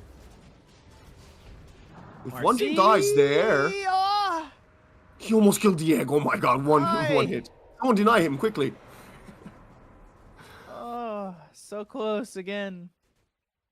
And it's the same thing. I told you. This is Moldova did last game. They were losing a lot. They would get a few team fights or skirmishes that would go in their favor, but they would never be able to, not throw away those little victories. So let's see if they're going to be able to, reset for a couple more minutes, wait for the PL Axe to come through, and then go for another fight. Because that was a great team fight. Yes, you used the Supernova, but the Doom was also in cooldown. Oh no! They're trading so bad's life though. Pops here, Spitter. I mean, yeah, but it's also you've died on your Wisdom Rune. Yeah. That you're gonna lose. Good TPing? No, not like this. Don't give up another. He's going for it. He got it. He got it, but he died. It's not worth it. That's 2 kills for a Wisdom Rune that he didn't even activate. It's in his bottle. Well, he'll still have it. That's fine. I think I know, if I the know, but stanking is not the one to die there, and it's the Enchantress instead, that's much better. But losing your mid laner, who is so far behind right now, look at his net worth, 4.7k. It's awful. Look at that charge as well. Oh my god, he's speed running all around the map. and follow up sweep. Yep. Oh gosh. Axe completed on this Rubik. Just got to get delivered to him. Rubicon? Oh my god, that was a long TP. So now you've got Ags buffs Okay. available. So Sandstorm, stealing that is definitely priority. Yeah. And then you could steal Spirit Lance to make life really difficult. You could Supernova and pull somebody in. They don't exactly have great egg hitters on this team. So if you steal Supernovas, they kill Requiem. I don't know.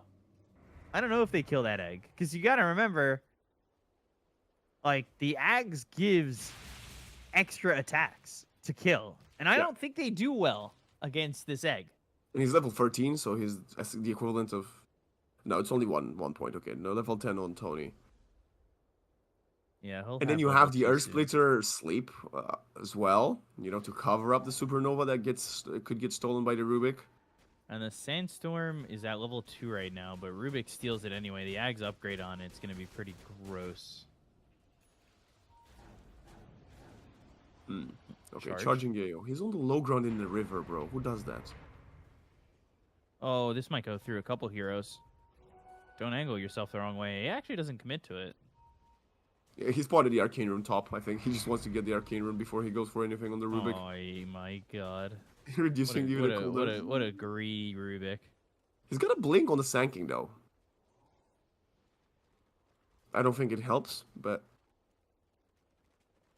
Maybe you can... If Rubik's alone, you can chain stun him, maybe? Burrow Strike, charge, Nether Strike? He's charging into the smoke, and I don't think he knows it. Oh, Requiem shows himself. He will re-steal charge at now level 3, so that was about to run out. Now he's got that. They've got this obs here, too. I mean, that charge kind of gives it away, right? Yeah. That they had an obs in lane, you'd think. And now he's also got Fire Spirits. Yikes. Oh yeah, of course, he's got the Ags, right? So he can steal both Fire Spirits and Supernova. Oh, that's awful. That is awful. If he does that, that's crazy. My question really is, does PO get to a point where you care? Like, you've got Ursa, who's farming really well, who's about to have an Aegis. Do you care about a PL? Well, you don't care about a Spirit Breaker, that's for sure. Oof. I think you don't care about him until minute 40. Oh no, Enchantress. Spirits. It's so painful to Yeah, watch. no, yeah, that doesn't work with the Vessel on you. He tried. Oy, oy, oy. This is hurting me. I gotta be honest with you. But it's I love seeing the Rubik mid. You know what? More of these, please. Yes, Belarus. I told you, they're becoming my favorite squad. They're doing well. They're doing well. They got it going on. Marcy's going for a B as well for herself. Rubicon is getting pinged out. Rubicon, you gotta get out there. You gotta do it now. It's too late. Oh, boy. Tries to juke around. Goes onto the Rubik. Does some damage, but the Doom perfect onto him. And at least we know they have some damage from the PL. Oh my god, Cloud Strife. Oh no. By the way, I just got somebody who tweeted at me because I've been talking about it so much, but Falcons are playing Ancient Apparition. Mid? No. Snake King's playing it. Okay, I wish it was mid. Are you kidding me? No, it's at least getting a chance here. Because a lot of people are like, this hero shit. Now my question is, what facet did he take? If he took the strength one, I don't really care. Nice Power Strike out to escape. Do you Oh, think there's a bro. Oh, universe in which bro. we see a comeback from Moldova? Like, if we replay this game in 100 other universes, do you think Moldova wins in any of them? Right now, Yeah, they've this got map. PL, and out of 100, they can definitely get it done, but this is going to be tough. Do you just steal Epicenter here? I think you might have. I don't even know if you need it. They're going for the fight now. They're trying to do their best. PL onto 1J. Oh my god! Stolen Nether Strike! Peacock, what's happening? This is GG. Yeah. That's it. Hey, it's no surprise. I mean, they just dominated mid and dominated these lanes. 2-0 for Belarus. Very quickly, might I add. Incredible performance, Belarus. Wow. Right now, one best of 3 away from making it to the World Esports Championships in Riyadh in November. And I'm gonna be honest, I'm speechless. I think it was such an impressive performance, and I'm sad to see the second game end so quickly because I really wanted to see more of that Rubik. I think that Rubik was very much fun, but in the end, even the final team fight, right? Stolen Epic Center, stolen Nether Strike. Come on, what are we talking about? But looking at the bracket, most likely they will be facing Ukraine in that upper semifinal, where because Ukraine is 1-0 in their series versus Turkey, and Ukraine might be. I mean that's making me salivate already. I'm just thinking Ukraine versus Belarus playing at this level, B Cup. I think it could be an absolute bloodbath for the first qualifying slot. It definitely could be. And Sweden, by the way, they took their first game over Macedonia as well. So all the favorites winning right now. Poland is not the favorite to me against Greece without Nisha. So all the favorites right now winning. But the qualifying matches tomorrow that can come out of this could be very interesting. I'd love to see them. I'd be very excited. So that means Greece has won their first game as well? Yes, Greece won their okay. first game. Yes. Okay, that makes sense.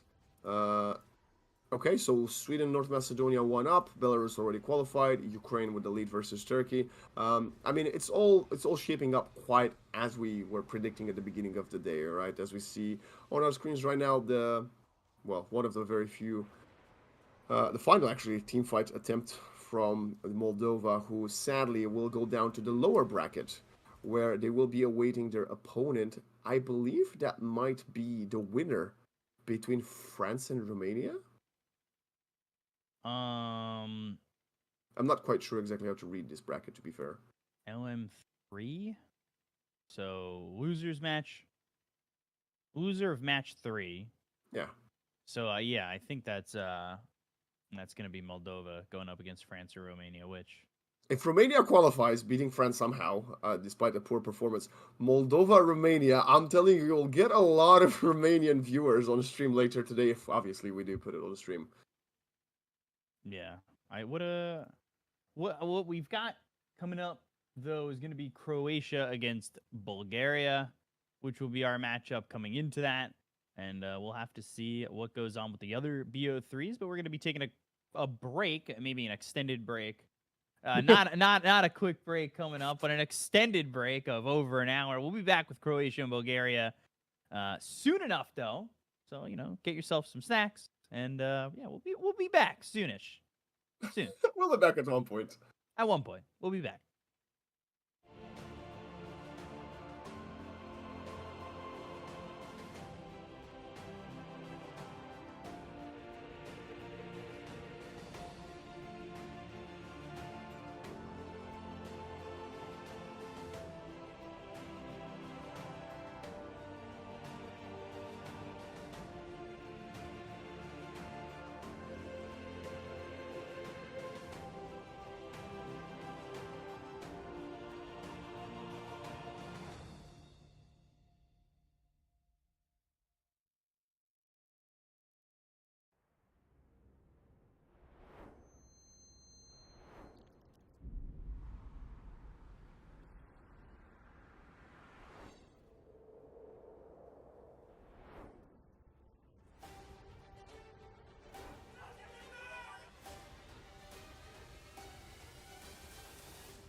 All right, and welcome back. Long extended break for you, but we're back now with the European IESF qualifiers as we make our way to the lower bracket. It's looking to be interesting as four teams are going to get eliminated in this round, and right now we've got Croatia, Bulgaria as results from the previous slew of games was Greece 2-0 over Poland. Sweden and North Macedonia are in game 3 right now. Belarus won 2-0 over Moldova, and Ukraine 2-0 Turkey. So pretty as it should be so far, but we'll see who wins and takes on Poland in the next matchup because that is where it looks like it's going to be. So Croatia, Bulgaria, the winner would take on Poland, which could potentially have Nisha back. Yeah, you can definitely see that Nisha is a big part of the team. Like when he's gone, you just don't have the same firepower. Mm-hmm. So whoever is going to be facing them, which is being played later today, actually. I don't know if Nisha's going to be there or not. It depends. But who do you got for this one? I kind of want to lean Croatia, but Croatia's good. Croatia they went 3-2, technically 2-2 because their game against Wales was a DQ. Whereas Bulgaria went 3-2, but two of their wins were against Denmark and Azerbaijan. And I believe their one win in the group stage was, I want to say, who was it against? It was against Belarus, which was a forfeit due to Belarus not having a full roster. So technically, they went 2-2 as well, and their two wins only coming against the two bottom teams in that group. So I'm not really too sure about that Bulgarian roster, but we'll have to see. I'm honestly a little bit surprised that Croatia, like I know all of the guys in there, that they didn't start in the winner bracket. Like I thought that team is so well practiced and in sync, they should at least be, a top 4 to 5 material. Mm-hmm. Well, they were complimenting you in the lobby chat. I don't know if you've seen it yet, but they were saying a real black best AM player. So of course, I'm here to give you my non-biased power. God, that was very dad of you to type and say what you're typing at the same time. Of course, I mean, you gotta make sure everybody knows what you're saying. Yeah, as you're doing it, because otherwise, they might not believe you. Of course. But yeah, so this Croatian roster, it's got DNZ, it's got Mitch on it, two guys who have had some pretty solid pro careers. And do you know the other three guys? Beauty, Demos, and DZY? DZY, yes. DNZ, yes. The only one I don't know is Beauty, actually. Not entirely sure. Maybe he's like a new up-and-coming star from the region. I guess the next game will show us what he's made of. Honestly, being a 5 in this patch, first of all, I don't think supports exist anymore. It's a long gone concept. They're like semi-cores now. And cores are like uber cores. Yeah, it does feel like everybody's got cores, gone are the days of supports having one item. Yeah. Basically. They have like, Glimmer K before stuff, a Ghost Scepter all at once to protect yourself and teammates. You remember? Have you played Dota 1 actually, or did you start with Dota 2? I did not play Dota 1. You did not play Dota 1? Nope. But a lot of people who did play Dota 1 are these guys from Bulgaria. Actually, I don't want to lie. I don't know if My Control did play Dota 1 or not. I think I remember talking to him while I was owning him at Ping Pong. But he was also kind of drunk and on the floor most of the time, so I don't know if that counts or not. Well, I believe this roster from Bulgaria, it doesn't have Mastermind on it, who's taken over for BZM. This is So, without BZM, I do feel like they're maybe lacking a little bit of firepower. We see that with Poland. Without Nisha, Poland's struggling in their matchup. Yeah, yeah. I mean, they don't just bring that raw skill, right? These players, they also bring a vast amount of experience, probably shot calling, knowing where to be at what time. It's incredibly important and it goes well beyond just playability. Right. So, if you had to guess, who do you think's winning this series? It's tough, to be honest. Like as I said, I thought Croatia wasn't even gonna be here to begin with, but I didn't expect Bulgaria to be here either. So maybe I overestimated them a little bit coming into it. But Right. I mean, the playing field is pretty strong as well. In terms of synergy and just team play, Croatia should have the upper hand by quite a bit, but probably raw skill, Bulgaria is just a little bit stronger. And I mean, we'll have to see how the draft comes along. Because usually that good team synergy really just comes into play when you have good drafts. If you have bad drafts, you just lose the lane. You can't really do much with it anyway. Right. I will say the two matches that Bulgaria did win didn't exactly come easy to them. 40-minute game against Azerbaijan, 30-minute game against Denmark that looked better. But the games that they lost, their lanes broke down very quickly. Yeah. That's right now the biggest, sin in Dota. Losing 2 lanes, historically, already meant you're quite far behind, but especially in a snowball patch like this, where tank items are so important and easy to come by, if you lose 2 lanes, all of the enemy team just gets mega tanky, they have all the auras, and it makes a comeback almost impossible, That's why I'm personally not a big fan of this current meta, of this big current patch. It's just too easy to get tanky, and the tank items also give you more damage or more resources to, still be able to kill the enemy team anyway. Right. So, like, Eternal Shroud, for example, you're just like a mana battery while also getting spell resistance and like 500 health. It's like, what is this item? Why is it in Dota? We don't need that item. Because you always have to choose. Well, you always had to choose, not anymore, between do I want to be survivable? Do I want to farm? Do I want to fight? Now you can do the same. You can do all of them with just one item. Why? Yeah. Sometimes it feels as though they don't even need one item, right? Yeah, it's something I mentioned before, the power creep in Dota. I think the last time I complained about it to you was actually when we were in Romania still, and we got a couple of patches there. Because the power creep was very apparent there already. And it just doesn't seem to stop, Now they added facets, which again adds a different layer of balance again, where some heroes just completely get overpowered with it, where others become useless because of it. And it's just more and more layers in an already impossible to balance game, which makes it even more impossible to balance. It's a very slippery slope, I think. And we've been going overboard a little lately. Yeah, it's very tough. It's you've got so many moving parts now for Dota. Yeah.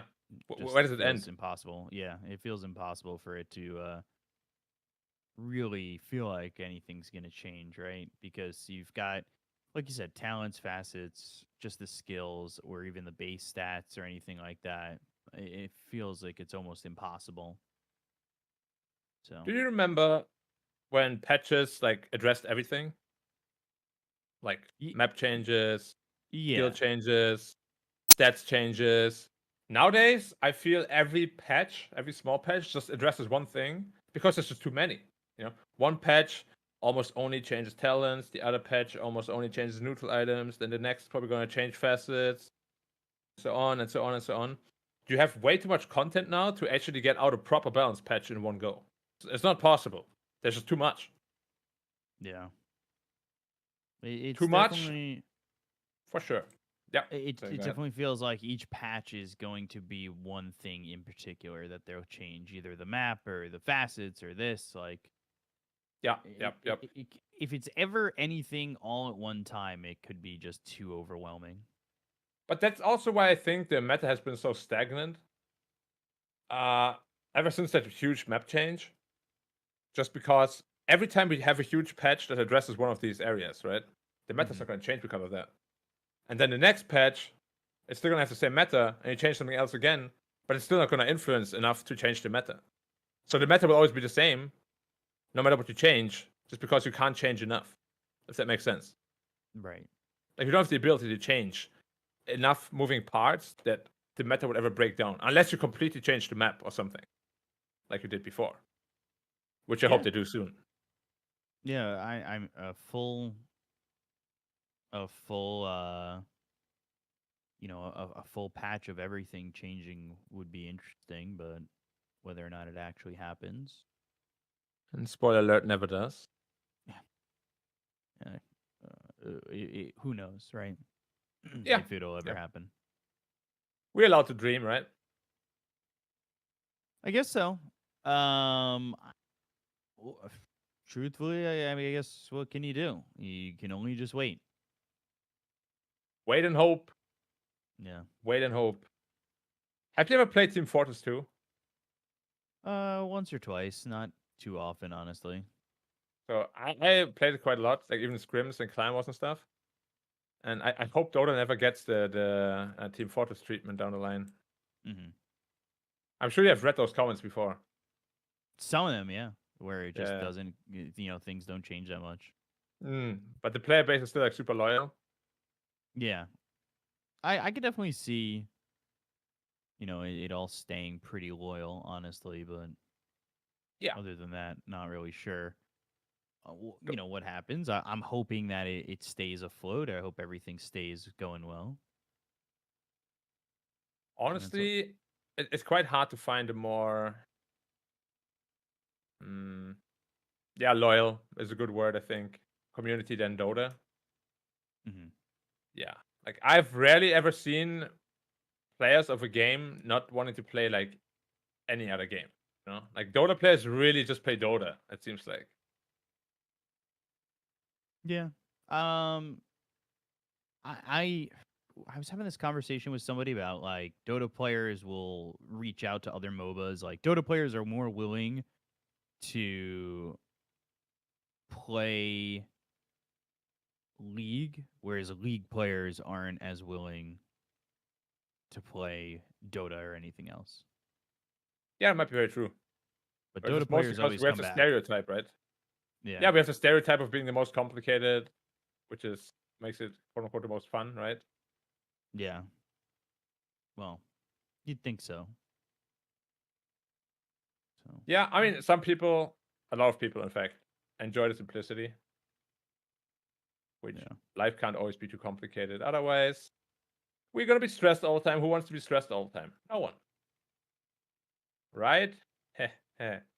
Definitely not. I mean, you hope it's easygoing, but we'll see if it continues that way for Dota. And we should be getting started here in just a minute on this, as it looks as though it will be Mastermind, Low Plebs here. Mind Control is also here. So Yeah, looks like same full lineup as before. rosters other than BZM, and BZM hasn't exactly been here for any of the matchups. So it's what everybody has been working with up to this point so far. Yeah, it's a little disappointing that BZM is not gonna be able to play at all. I think he could have really added a lot of value to the team. But what can you do?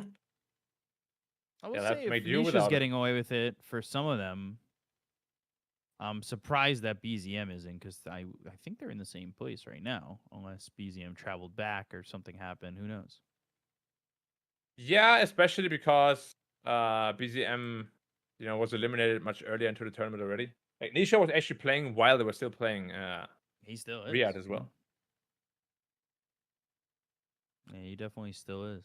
So I think right now they're about to 2-0 Falcons. So they're doing that, and they're going to be playing in the grand final, which means Nisha's not going to be playing in the bracket.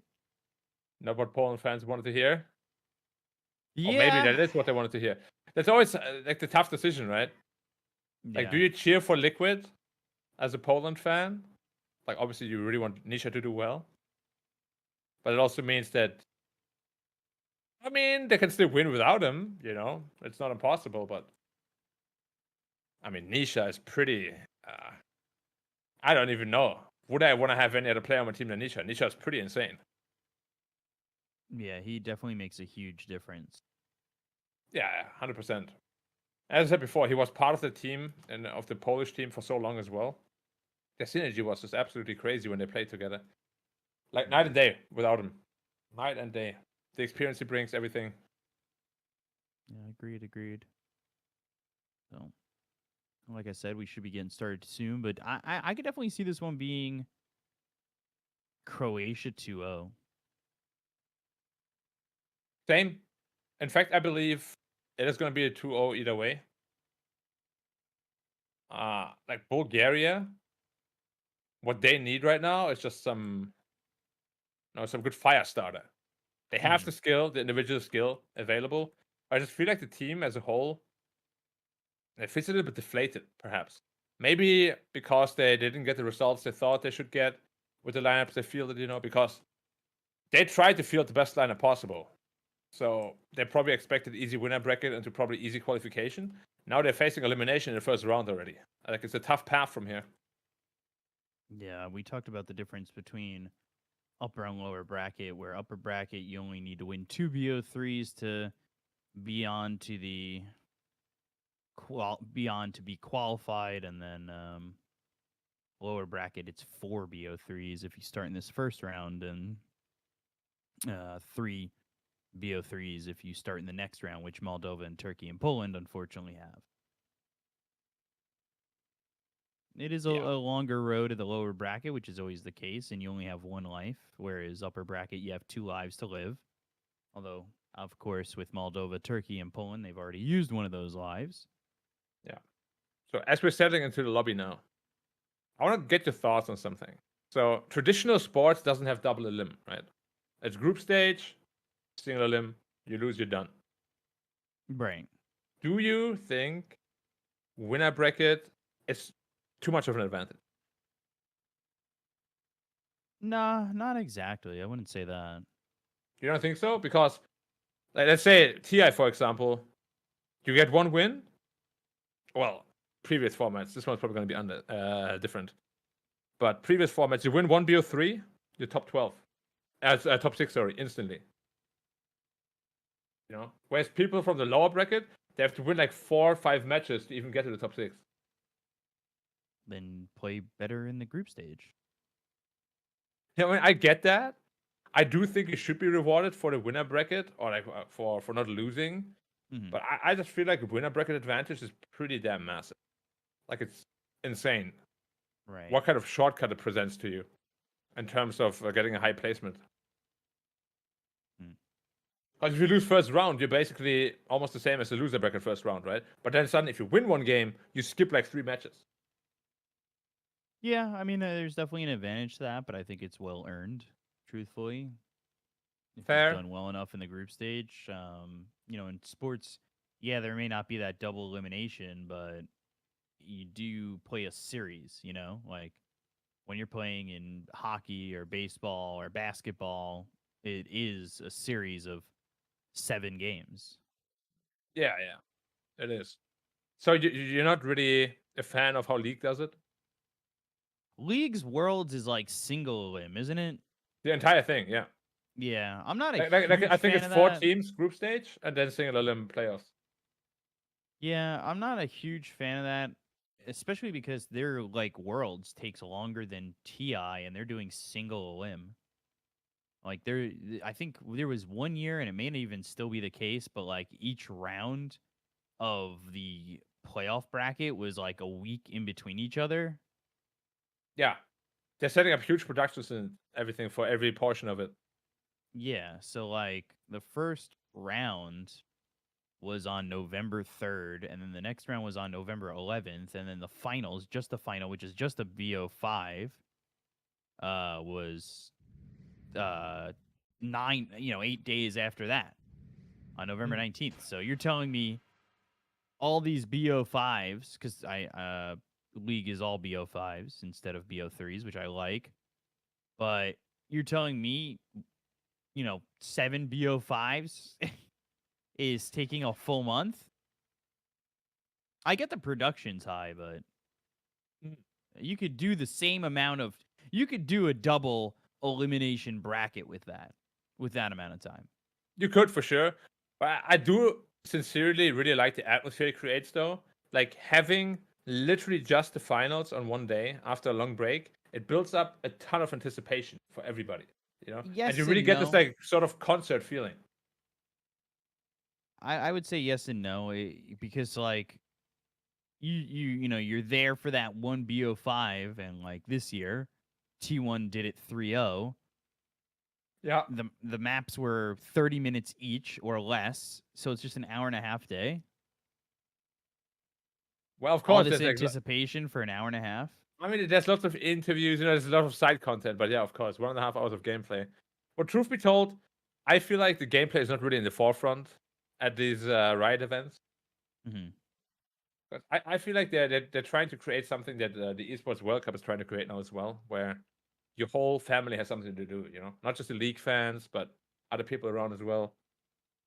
Right. And I mean, I hope esports in general will at some point evolve to that stage where, it can just be like a family thing, not just a, game fan sort of thing. Well, enough about that. Let's descend into the draft. Bulgaria versus Spirit Breaker. First pick, Hoodwink, Centaur. Centaur, another hero we have seen a whole lot. Was very Right. popular in previous patches, but got nerfed quite a bit. I mean, not super much. It's still Centaur very strong. Hoodwink Centaur, very strong lane as well. But I'm a big Spirit Breaker fan. Gives you global catch. Makes it hard to split push. Yeah, just in general, having Spirit Breaker makes playing the mid game relatively easy. Right. I'm not. I don't know. I'm not so sold on all this just yet. I'm so tired of Hoodwink. Honestly, It's there all the time, man. honestly tired of SB as well. Yeah, but that's the problem that I previously sort of alluded to. The meta has been the same for so long, and it's not gonna change. It does, though. I would say it does at EWC. Like it's changing with the tier 1 teams, but with the teams that are of this caliber for this event, I feel like it's a lot more of a small, you know, field of teams. Yeah, it's always very hard to make changes. So the reason why T1 teams can do it, because they obviously have analysts, and they put a lot more time into really figuring out what's good and what can work together. Mm-hmm. But if you're, just a pickup team, basically what a lot of these teams are, it's quite tough to even get the practice with any new strat. So you just want to stick to what you know is good. So what they do, I mean, Marcy, SF, SB, very solid draft. As you said, it's just a little, we know what they're gonna do, kind of thing. Right. So we'll see what they want to pick here. As Hoodwink Centaur is probably your lane. Yeah. I really hope it's not a support Marcy.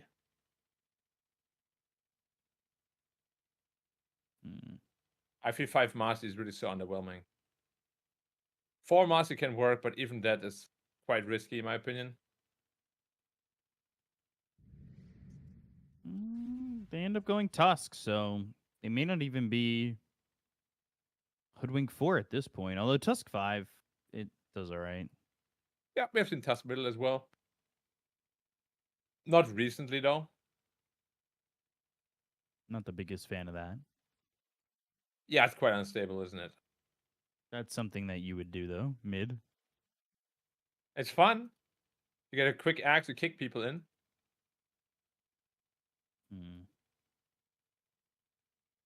Minute 15 remaining on their reserve time, and they end up going into the Windrunner, which we've seen a bit of. It's not the most common of picks, but we've seen it. It almost feels like a pick ban in the fact that Bulgaria have played it for Mind Control a couple times. Yeah, MC really seems to enjoy it here a lot. Honestly, I know in pro level 1, tier 1 Dota, the tier is not really that popular. But in this tournament in general, we have seen it a lot. Like a lot. Mm-hmm.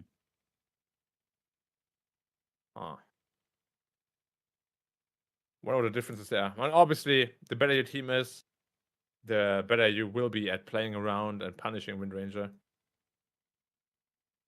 But let's be real. This is much more, as I said before, like a pickup scenario, a pickup sort of environment where your team play isn't going to be perfect. Your players aren't going to be perfect.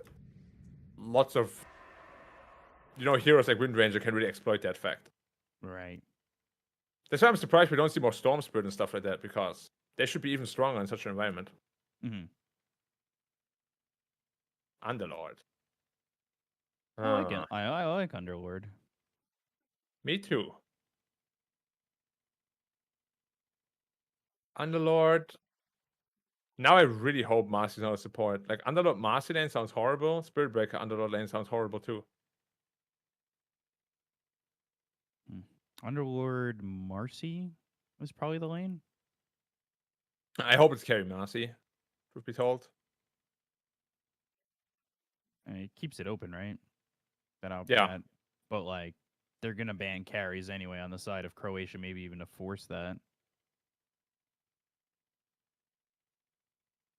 Now looking through the carries, what else would be good?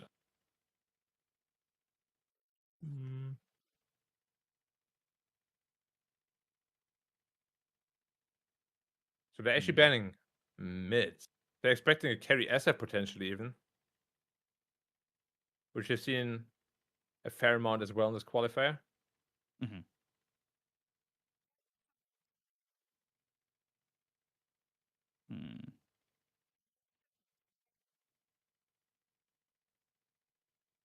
Let's see what they end up doing. They ban the Ember, so they're banning mids because they could just be safe lane Shadow Fiends as well. So Angrily out. So they're pretty set on this idea already. Yeah, the idea that Shadow Fiend's just gonna go safe lane. Yeah. Against Centaur Hoodwink though. It's very scary. Right. It can blow you up super fast. They're also banning mids here, so they've got the first pick of the two. Could see. We could see. I mean, Bat Rider was picked mid earlier today.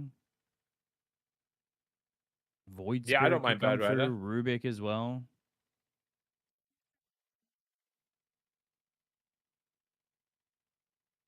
So we'll have to see. What could it be?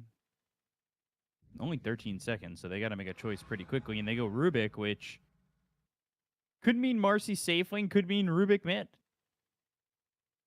Rubik mid. The Thompson special. I mean, he himself is doing very well with that. So I would love to see it.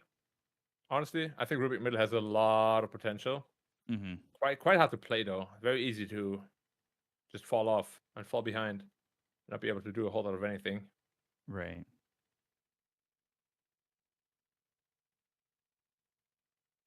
Take your pick, my friends.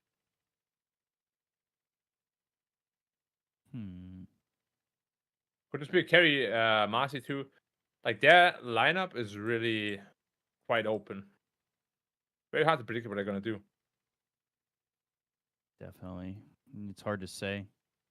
And you can truthfully Bulgaria pick around it. You don't have to set anything in stone at the moment. They go TA. So we'll see who picks what where. Offlane Rubik. Mid Underlord.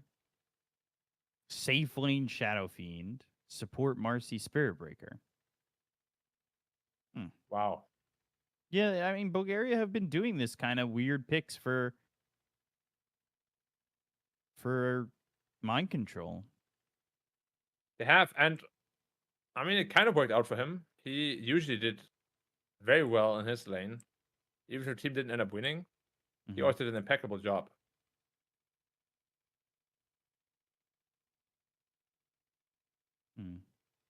And then DZY, he's going to be on the mid Templar Assassin, safe lane Windrunner, off lane Centaur, 4-position Hoodwink and the 5-position Tusk. Mm-hmm. All right. Who do you like more? Honestly, I'm a big fan of the Rubik in a core position. So I just purely out of my heart, I'm gonna go for Bulgaria. I know MC loves the Rubik as well. So let's see what he can do compared to a player like Thompson, Right. who's historically a whole lot flashier. Yeah, we'll have to see. So we load into this first game of a BO3. It's definitely, a little bit different with it being a BO3 situation and not a BO1. You have a little bit more to give, but we saw in the last series, losing game 1 felt like a nail in the coffin anyway. Very much so, yeah. Like losing game 1 especially, again, I keep coming back to this sort of pickup scenario. It can be very tough mentally to really get out of that. I wonder if we'll see first blood, 5-man smoke here from the Croatian lineup. As they'll see Mastermind. And at this point, not that tanky. Charge comes through, and there's first blood for DNZ. Immediately traded with Mind Control getting a kill there on Beauty. Blood Grenade on to 3. They do have Charge again in a second. No more mana left on Lil Pleb. Another Blood Grenade. A raise hits. Power Shot comes through. Mitch ends up dying. La Jolla ends up dead too. Still a 2 for 2. Very interesting exchange there early on. Yeah, feels very SEA. Very, loose.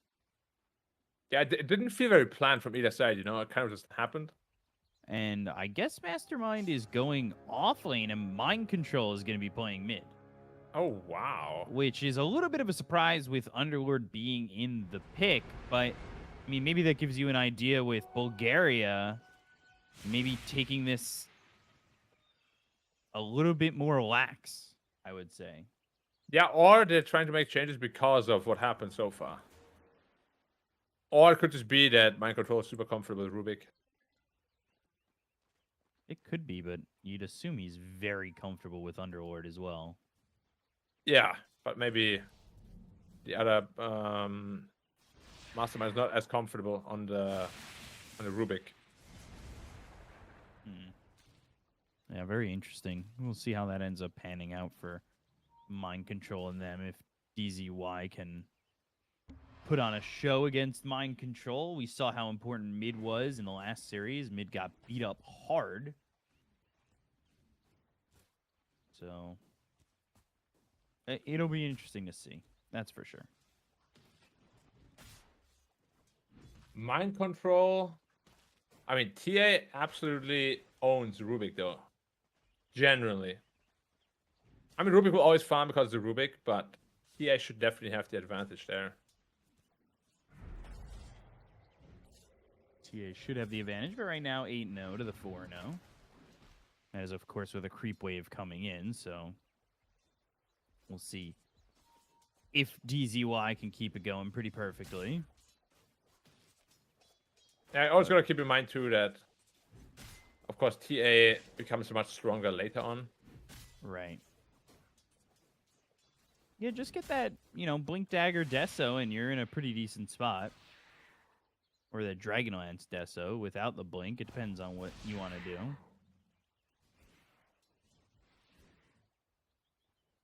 Are you an early BKB fan? Like, before Deso, or does it have to be Deso? Depends on the game. I would rather it not be so early. The BKB, you mean? Yeah. Yeah, fair. Deso is also just an acceleration item on TA. Yeah, it just feels like it's so core. They've got the charge, good shards. And this is going to be a dead Mastermind. La Jolla is in trouble, too, because he's got charge on cooldown. He's still just level 1. Yeah, it always makes you wonder how comfortable is a player like Mastermind in the offlane, like, at all. Right? Right. Because I'm sure he doesn't play that too much in his pub games. Yeah, that's true. Probably sticking to everything that you want to keep the same, right? Yeah. We'll see. Maybe Mind Control is gonna absolutely impress us with his showing. He'd have to on this Rubik, but TA staying with the Rubik the entire time in terms of CS is definitely not making me feel all too confident. Especially on a hero like Rubik, that's so hit or miss. It's very scary to just bust it out. This is a little pleb getting nothing out of this top lane, by the way.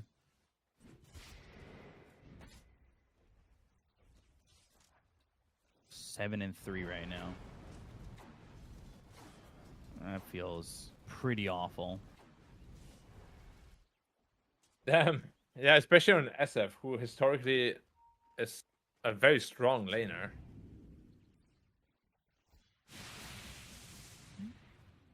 Looked at La Jolla for a second, but mid DZY still doing great. Meld Strike, and there is a charge coming through. Not a lot of mana left on DZY. Blood Grenade even used. Kind of getting a sense that something is happening, and the charge comes into the meld, but it won't matter. And they will get that kill. Good shards, but not enough damage here for this Tusk. Okay. It was a bash from a distance. They really needed those TPs to come out much quicker than that. 100%. Yeah, you really don't want to lose your TA in a fashion like that. Because once TA is level 6, then the Rubik has to be really scared.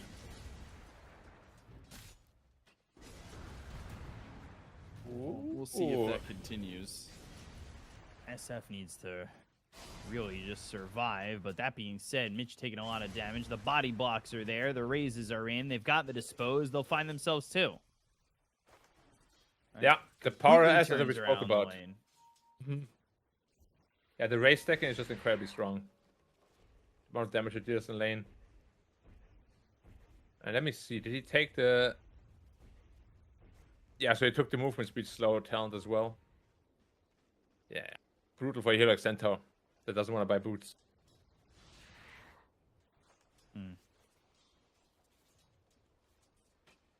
Not really what I was expecting in terms of the SF coming back like that. But what can you do? That being said, CS still looks good for this Radiant Croatian side. I mean, SF has historically always been a hero though that catches back up quite easily, even after losing lane. Not as much from the carry role. From the carry role, you usually want to win lane and then snowball from there. They've got both supports looking over mid. First power rune is going to be picked up by Mind Control. It's the shield rune to start. Honestly, not the worst one to give up if you're TA.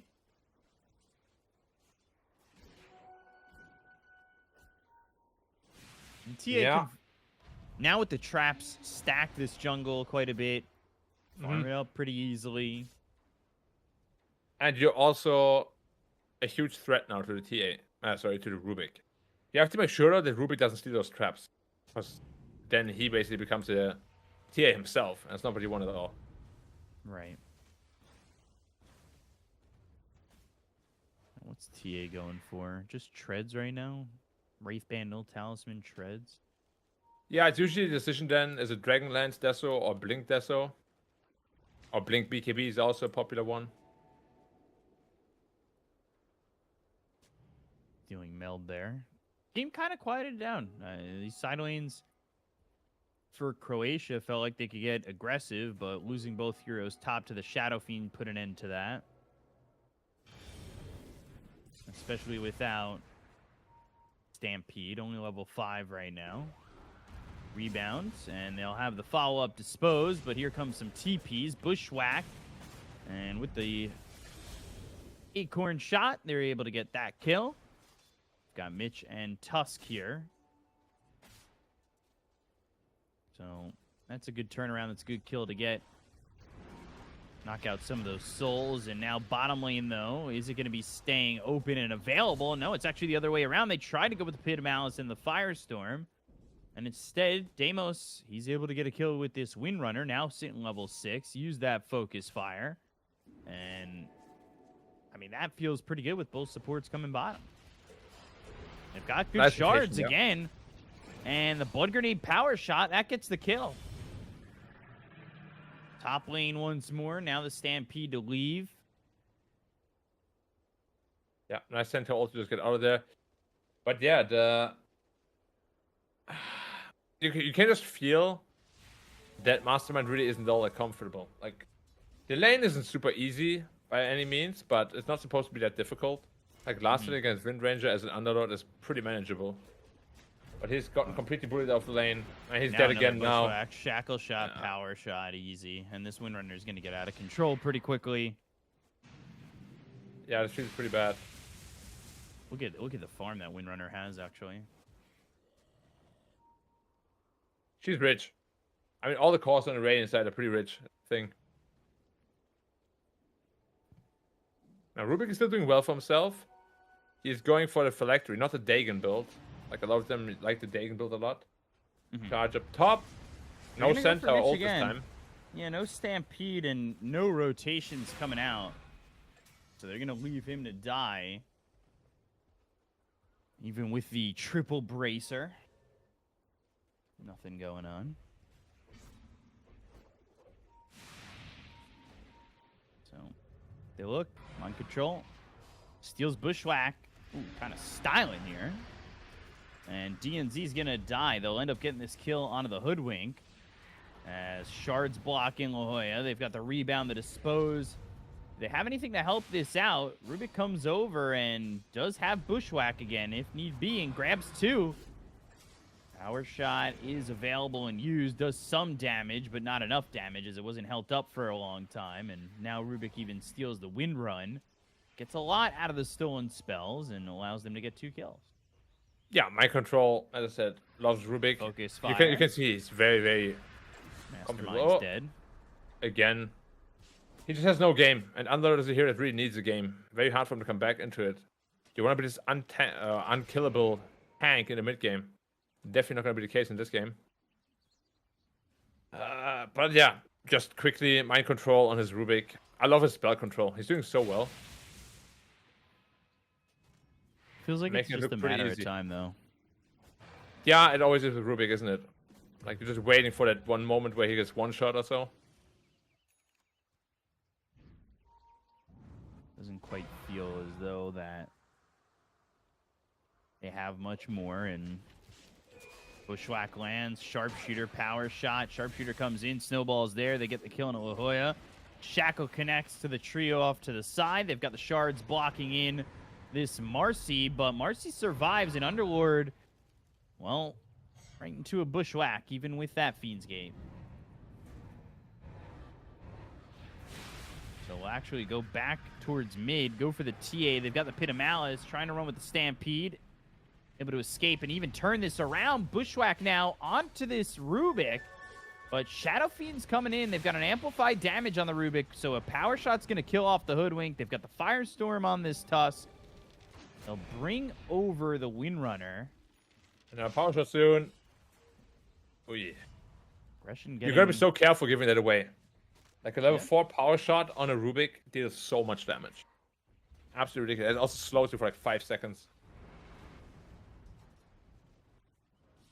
Definitely does. And surprising, the game's staying pretty even. Shadow Fiend having a much better time now. He's farming real well, but Mind Control getting another kill on this Tusk. And they've got the Nether Strike onto the TA. Rebound into the meld. Pops the Unleash. Can they get the damage out? Hoodwink will at least get La Jolla. They've got the Hoof Stomp. Unleash still available. Blade Mail's going to run down in a second. Still in Hoof Stomp onto the Hoodwink. Power Shot comes through and kills off this Marcy. Acorn Shot bouncing. Shackle Shot connects on a Mastermind. Bushwhack there on the Rubik. And they've got the Power Shot. Mastermind going to try and TP out of this. And will do so with no Shackle. As Windrunner continuing to get the benefits of all these kills. He's playing so well on the Wind Ranger. Actually, finally getting rid of that menace also that MC is. And yeah, Wind Ranger is also a very flimsy hero though, right? Like, it could just come to a point where she also dies very quickly and just gets taken out of the game. I've never been the biggest fan of carry Wind Ranger. It just feels too, as I said, like, too unpredictable, you know? Checker reliant. But we'll see. So far he's having a perfect game. It can definitely work. Especially if you play that well. Right. Fiend's Gate towards top. Nobody dying with the Stampede usage just yet. Acorn Shot doing some massive damage on a La Jolla. Now they go to the Nether Strike. Fade Bolt, Walrus Punch. That was stolen. And one more right click from Mind Control to get another kill.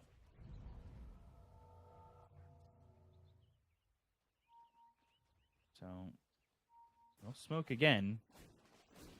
TA 300 gold away from this Desolator.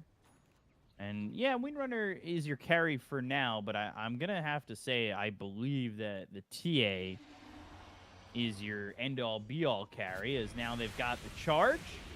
And they'll get this kill. Another stolen Walrus Punch hit. Telekinesis and Tusk may have come into the wrong area. That was a 7-time spree going to Mind Control, by the way. As they'll unleash and kill off this Tusk. Bushwhack whiffs. And all of a sudden, Bulgaria kind of hitting their stride. Nice rotation. Killing that Wind Ranger. I think it netted them over 1,000 gold. Also narrowing down the map now with the tower kills. But that's sort of what I mean. Like, Wind Ranger never really builds for HP. The only survivability you have is a Wind Run. If Rubik steals that Walrus Punch, which pierces evasion, of course, you don't care about that at all. Mm-hmm. You're never going to scale as well as other heroes just because of how easy it is for you to die once they have like any sort of MKB. Like, if SF gets quite big, gets that MKB as like 3rd or 4th item, it's going to be very tough for the Wind Ranger to do much of anything. Now they have a little bit of a lead here on the side of Bulgaria. We'll see if they can maintain it and hold on, as TA now has the Deso going into the Dragonlance. Deso into Dragonlance, which is not the most common build-up. Usually it's the other way around, so you're a little bit more survivable and can fight early on. Right. But yeah, not too bad at all.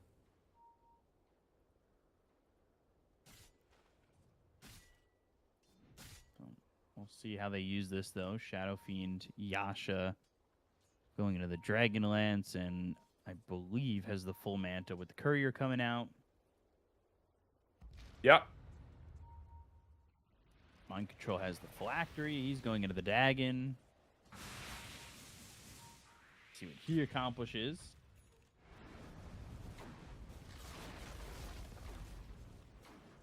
Lots of spell damage is what he will accomplish. Yeah. And he's got Walrus Punch still for like 10 more seconds. Hopefully, he'll hope to steal something again. Something hard-hitting so he can get a kill with it.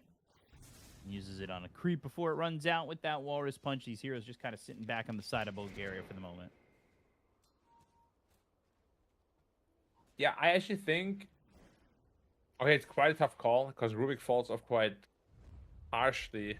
Potentially. I mean, Rubik can also become an absolute monster in the late game with the right positioning and whatnot. Which MC is definitely capable of. Right. But, like, TA Wind Ranger just sounds more solid. Mm-hmm. Right? Like, much more solid than a Rubik SF duo. Right now, the Rubik SF duo, though, is winning, so... They are for now, but they should be winning. This is really where Rubik is strong at.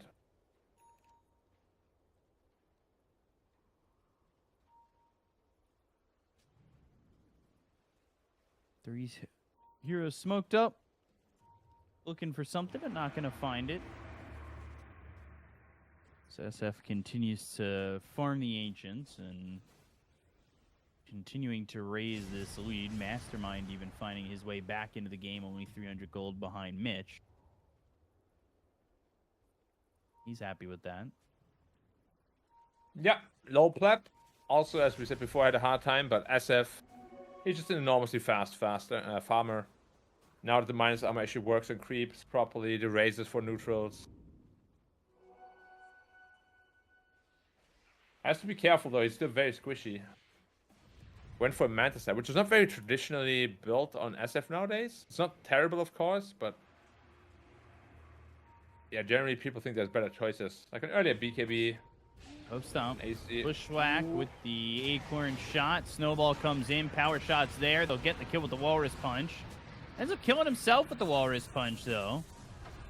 And they get La Jolla. They've got this focus fire doing some damage with this Maelstrom. Has 14 charges on that wand, which he'll pop, but the damage is too much for Deimos. But they lose the Marcy. They lose the Underlord. 4 heroes dead. Maybe a 5th, but just getting the TP out on the side of Mind Control in Bulgaria. So ends up being a 4 for 2.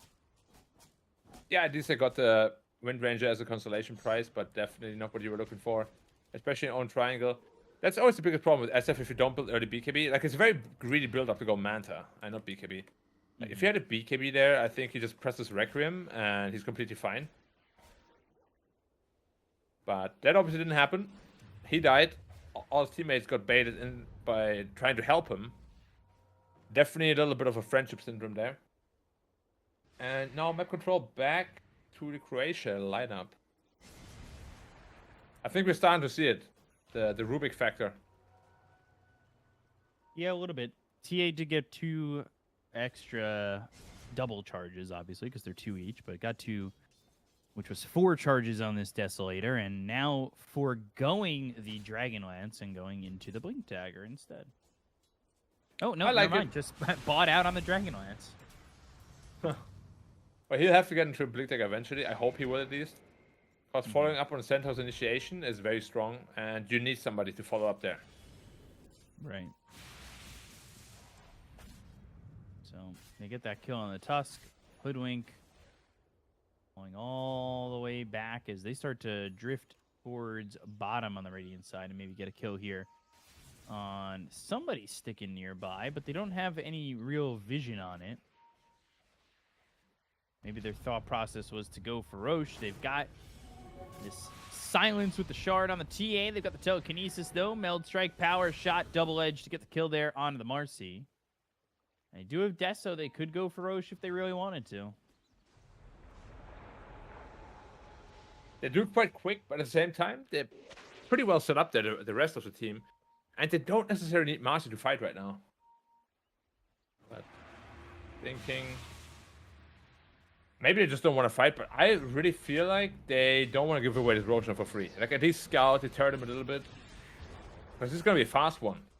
They're all in the area. Oh, they're coming, they're coming. This could be a good one for them. Oh, nice on smoke. Oh, that's so bad for them.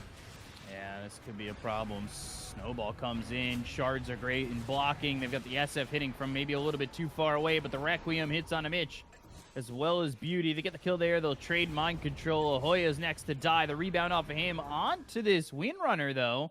With the Unleash, it's a 3 for 3. And DNZ's next. 4 heroes dead. TATP's out. And that will end up being Roshan for Bulgaria somehow, even though that's set up real well for the side of Croatia. They were not completely ready, unfortunately. Like, if there was immediate follow-up, man, this fight would have been completely one-sided for the Croatian team. But how it turned out, now SF is the king of the match. From a 0 to hero, quite literally. He was just hidden away the entire time, even though he was from outside of those shards. Good shards there. Manta, though, used. Now Snowball off to an illusion. The right clicks are going to kill off this Tusk. Another freebie. Look at these shards here and the bushwhack. Like, if the team was ready to follow up right away there, like, I'm just going to say, if the TA had a Blink Dagger there instead of a Dragonlance, this fight is done. Yeah, you just blink and Psyblades them all. Yeah. As it just gets to hit, and hit more, and hit more. Mm-hmm. Yeah, the right-click SF can be very scary in this sort of scenarios. Like, they're all pretty decently low armor heroes. So the -7 from the presence, huge deal for them. And you just saw how much his right clicks actually hurt. Like quarter health from the supports, one hit, one tap. Right. TA gonna grab this Tormentor, almost dying to it. Jeez. Huh. Yeah, it's not as easy anymore with the new fraction. So now, better shards. Charge through onto the Hoodwink. They've got the Nether Strike. They'll have the Pin of Malice with the Firestorm. This is a dead Hoodwink and also stealing Scurry. Not the most amazing thing to steal, but it's a steal nonetheless. So they get that done. Charge coming out, and the Demo says they'll Fiend's Gate there too. Chasing and hoping. They've still got this charge. It's going to come through. No, they'll not commit to it. Let's see real quick. So SF, no, he doesn't have MKB queued up at all. He finished the Daedalus instead. I was gonna say if he finishes an MKB, I give the Radiant almost 0% chance of winning. But without it, I think there's actually still a lot of Dota left to be played. SF right now is absurdly strong though. Like you probably want to avoid that guy. We're gonna get this tier 2 tower. Nobody's stopping him. Nobody at all is stopping them, and you know you've got this TA. Like we said, if you had maybe Blink or BKB or something, it feels like maybe you could fight back. But right now, it doesn't feel like it at all.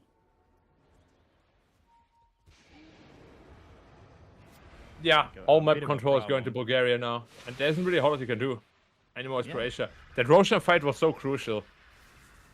So crucial. And I can't help but think about the itemization.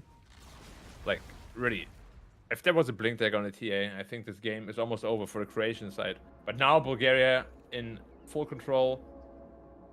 I'm still convinced by Rubik. I think SF is doing most of the hard lifting right now. Dagon 4 has to observe, just pointed out. Do you like this build-up? I know it's pretty popular nowadays, but I like Dagon. I mean, it is like a pseudo-defensive item too, right? Because you got the life leech, you got an easy kill. Well, welcome to Rubik City. Yeah, welcome to Dota2. Jesus. And they say you get to lead in the league. Yeah. Not quite so the reality there. As other tier 2 is going to go down, and they just don't have any answer for this. I don't really Can't know even how stop you the high answer. ground push. They're going to go high ground, and if you, I mean, you can glyph, and then they get melee racks, you could glyph again, but with the Aegis available for another 30 seconds, unless they time this perfectly, this could be a big issue. Instead, they're going to play it very safe. And Absolutely too safe even. back away. Yeah, I mean, Aegis was running out relatively soon. But I think they could have at least forced one more creep wave at least. Yeah, maybe get tier 3 and then back. Yeah. And then with the next opportunity, you would just instantly get the big Rex. But not the case at the moment. Croatia's still trying to farm their way back into the game. Not as easy as it seems.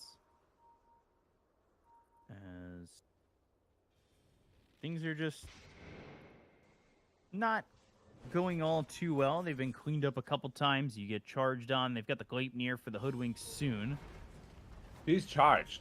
He's in trouble. Yeah, charge is coming from the back, so it's going to bounce them up. They get a first hit bash. Now they've got the Stampede to try and leave. Mitch is nearby, and they won't get this kill, but there's no answer coming in from Croatia just yet. He almost solo killed her. If there was one more lucky bash, she's actually dead. Yeah. That's all you need. They're going to try and go. Pin of Malice is down. Tusk comes in. Sharpshooter trying to kill off this Rubik. They'll get the kill. They'll trade the Tusk, but the Shadow Fiend hitting away at the TA. 4-staff forward. They get that kill. They can clean up Mitch. That's 3 heroes dead without buyback. A triple kill there for Lil Pleb. The charge coming all the way through. And trying to kill off this Windrunner. Not sure they have anybody else to help out. The right-click damage is there. The Bushwhack is in, and they'll end up losing the life of that Spirit Breaker. A little bit overzealous. I think he just wanted to play with them a little bit while baiting out and waiting out the backup. Yeah. But turned a backfire a little bit. I actually think if he didn't die there, they could have easily gotten a Rex. Now I don't know if they can commit for the Rex. They are right now. Dude, one crit could kill the Hoodwink. Careful, Hoodwink. Ow, ow, ow. And they'll end up losing the Windrunner. Ooh, Lil Pleb ripping through. No buyback available for the Windrunner. Yeah. This SF is nigh unstoppable at this point.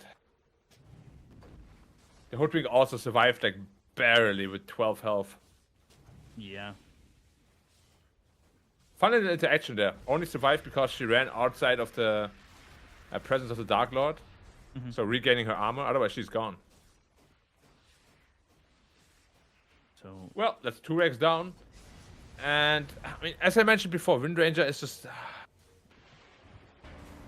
such a volatile hero. It looks like if they lose this fight, it could just be game.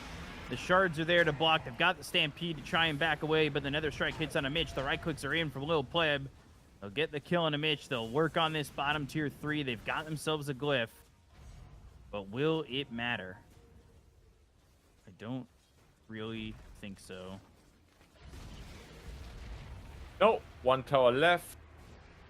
And what can you really do? This SF right now is way too strong. 1 hit is all it takes. Or Dagon. Dagon does it, and now you're going up against Mega Creeps, and you don't exactly do that well against Mega Creeps. It ain't fun right now, that's for sure. And they can hold on, but I don't know if they're going to be able to do much of anything by holding on. How long? I don't even know if they can. MVP mind control? Feels like it, even though his lane didn't start that amazingly. Walrus Punch is there. Hoya going in. They still can't kill the Marcy just yet. Dagon's used. There's a Meld Strike to get the kill onto the Marcy. They got the Bushwhack on a 2. Right clicks from this TA starting to stack up. They've got the Sharpshooter onto the SF. Doesn't have an Aegis, but still surviving. Kills off the Windrunner. Down goes the TA. Has buyback for one last ride. Dude, that sidekick lifesteal Is stupid. is ridiculous. Yeah, he has the Massive Madness lifesteal on top of that. Absolutely shredding everyone. Second tier 4 is down. Buyback comes out from the TA. Still no Windrunner. Still no availability with the Windrunner in the full 5-man, but they'll get the kill on the TA. That's going to be it. Mitch ends up dead. There's nothing they can do. They'll clean up the Tusk. GG is called, and Bulgaria take game number 1 over this Croatian squad. Early game and the early mid game also looked pretty rough. But this one Roche fight really turned the entire game around. And I can't help but think about the itemization of the Radiant side. Of course, the heroes aren't the easiest to play. Like TA and Windranger both are pretty volatile. And having both of them in the same team, one mistake like that and you're out. You know, they literally had all the opportunities before that, but once they had that Aegis on the SF, they literally just couldn't play the game anymore. SF took all towers, then he went up to high ground, farmed the entire map, and suddenly it was just way too strong for you to deal with. Yeah, and that ends up being the difference, right? Like you talked about itemization, and that ends up being a real difference maker. As we'll take a look at the replay here, and you'll see, like like you said, if the Blink Dagger's available in that Roche fight, this game is probably completely different. Yeah. I mean, it is just an itemization thing where Dragonlance is the go-to build. Blink Dagger is I wouldn't say outdated, but for a right-click TA like that, you generally don't go into Blink before Dragonlance. So I can understand that, but I really think in this game in particular, you needed to make adjustments because there's no follow-up damage for the Centaur. Like, why do you have a Centaur if nobody can follow up? You know, might as well pick like a Legion Commander offlane or something then. Right. Yeah. Like something can and- actually, rely on herself rather than other teammates to dish out the damage for her. Right. Yeah, I don't disagree, and it feels like they fell off short. Once that Roche fight was finished, it was no coming back on this one. It seemed like they just continued to roll on the side of Bulgaria. They gave up a couple of kills here and there, but other than that, SF was impossible to beat. So Yeah. I mean, there isn't really much to say about it. That one fight was all it took. That's a draft. Well, it's not an issue. It's just a much more complicated draft to execute. They executed really well, and then that one Roche fight just completely broke their back. I mean, I've been repeatedly telling you over the years we've been working together. I don't like lineups like that, where one mistake just costs you the entire game. It's like, yeah, and it wasn't even that big of a mistake. It was a little bit of just itemization mistakes that caused that fight mistake that caused the loss, right? Yeah. I mean, I don't want to pin it all on the TA, of course. It was a great situation for Blinkdagger, but even the teammates, like maybe you got to communicate a bit better or be in a little bit of a better position, be a little bit more patient because the shards lasted a little longer, right? They all got pretty trigger happy. Mm-hmm. So ultimately, I'm not going to blame TA for whatever happened.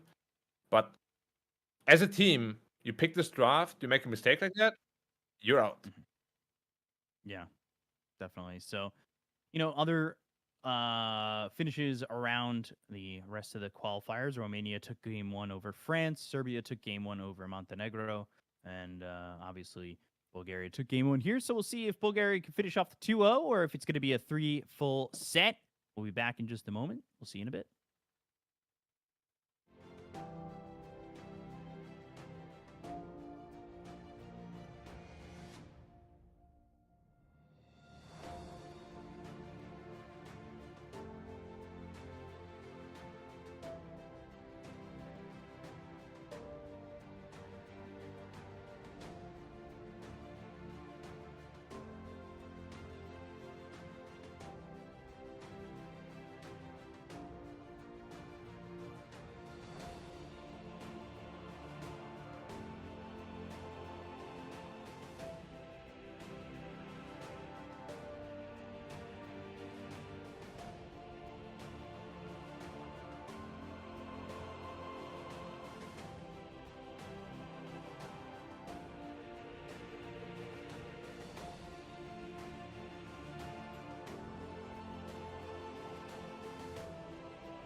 right, and welcome back here to more IESF European qualifiers. We got ourselves game 2 between Bulgaria and Croatia.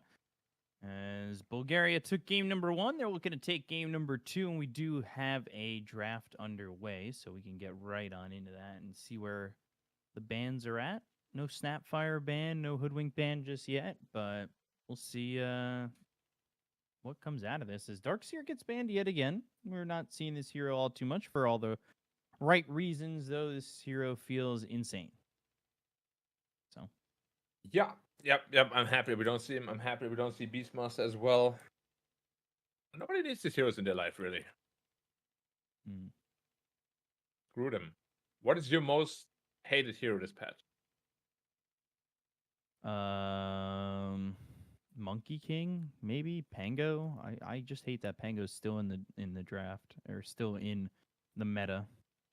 I feel like he'll always be in. I don't know. Just how the hero works. Yeah. Unless you literally make him unusable, he should always be in the meta. I think so.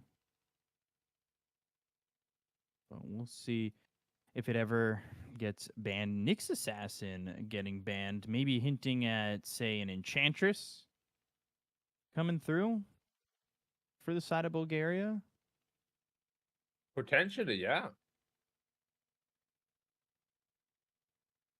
That's been a popular pick. But I saw it earlier today get countered by the Nyx Assassin, so You mean the Eng? yes. Yep. It's I mean, Nyx in general is it's a weird hero. I feel like personally it's very strong, but obviously nobody really seems to agree with that because almost nobody picks it. But I think just the threat he offers on the map is pretty ridiculous compared to a lot of other forts. But of course, Lane's not so strong. He has a bunch of weaknesses. I'm So they sad. go They should just buff him, honestly. hero instead. I've seen Jakiro games feel pretty bad. There was the Jakiro Ancient Apparition duo that played for Falcons against Liquid just an hour or so ago, and that did really poor. Sorry, Obviously, Jakiro and who? Jakiro and Ancient Apparition was the combo. That sounds like a terrible support duo. It was. Yeah. And as much as I want Ancient Apparition in the meta, I don't think Bone Chill is the right facet. No, The one that lowers the he took that strength. one. Yeah, and that's been the more taken one overall. What's the strength reduction again per Death Rhyme? It's nothing crazy, right? No, I think it's like a 1 or something. Let's see. It is 0.5, 0.75, 1, and 1.25. Yeah, it really doesn't sound like a whole lot. It doesn't sound like a lot. I feel like the exposure one is better, at least in my opinion. But I said that in chat, and I got ripped apart for it. By whom? By Twitch chat. Just other chatters. They said you're 3K. Shut up. So the classic answer you would expect. Yeah, somebody was like, "What? You think you know better than the pros?" I go, "No, that's not what I was saying at all. I just think it's better. I'm allowed to have thoughts on the game, just like everybody's allowed to have thoughts on the game." You're allowed to have different opinions for sure. Yeah. In fact, a lot of these pro players, including myself back then as well, we have very hard set opinions, which oftentimes actually makes us weaker in the actual game. So don't let the discourage you, B Cup. Get your opinion out there. Yeah. So fight me. Not really. Exactly. Not really. I'm kidding. Don't worry, I'll be there for you. Don't fight me, please. I'm tired. I'll be there for you, man. That's fine. Yeah, but I don't want to fight. I'm tired. No, you're not fighting. I'm fighting for you. I'm your champion. Please just let me sleep. That sounds very depressed. Yeah, let me sleep. Oh, another day of work. I can't do it. Let me do the long sleep. Get me out of here. So let's see. Shadow Fiend, Enigma getting banned, Croatia with the hoodwink. They're gonna need a really convincing draft, and they go into the Tusk.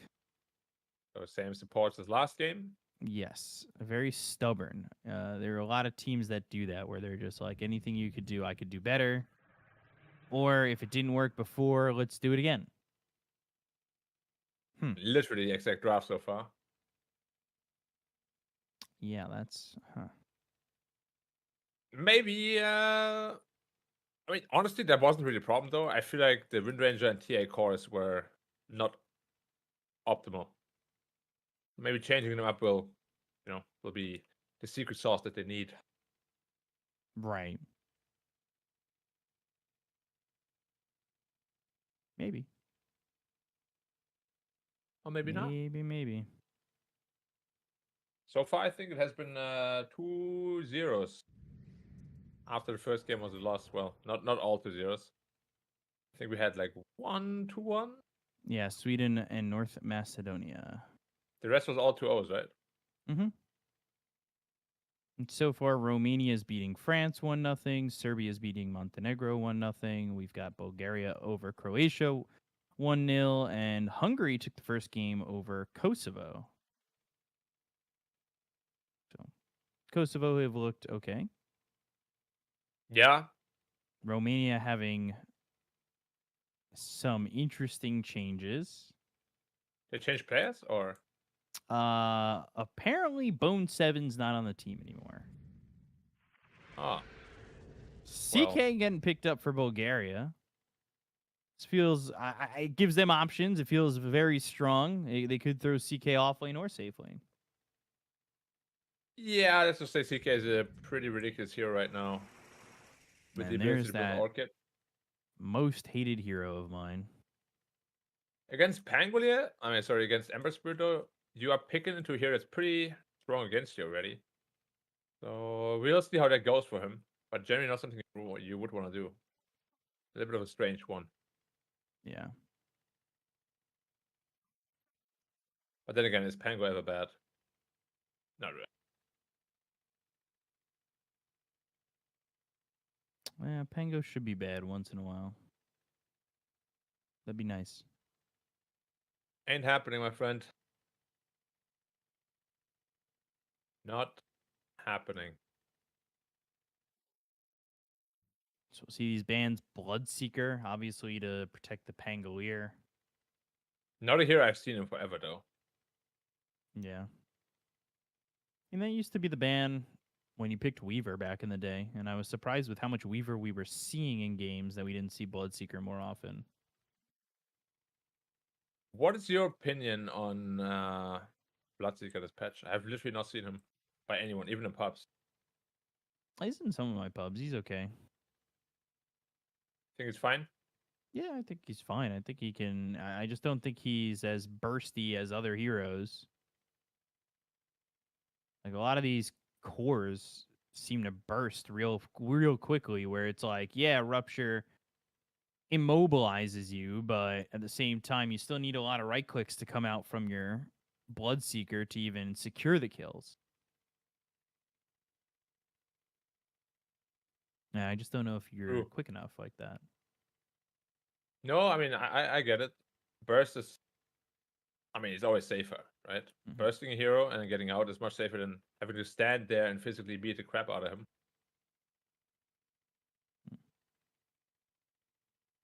So a lot of time being used on this next and final ban. They get that Windrunner out of the way. The Troll is out of the way. You gotta wonder, are they gonna go back to anything that they've used before?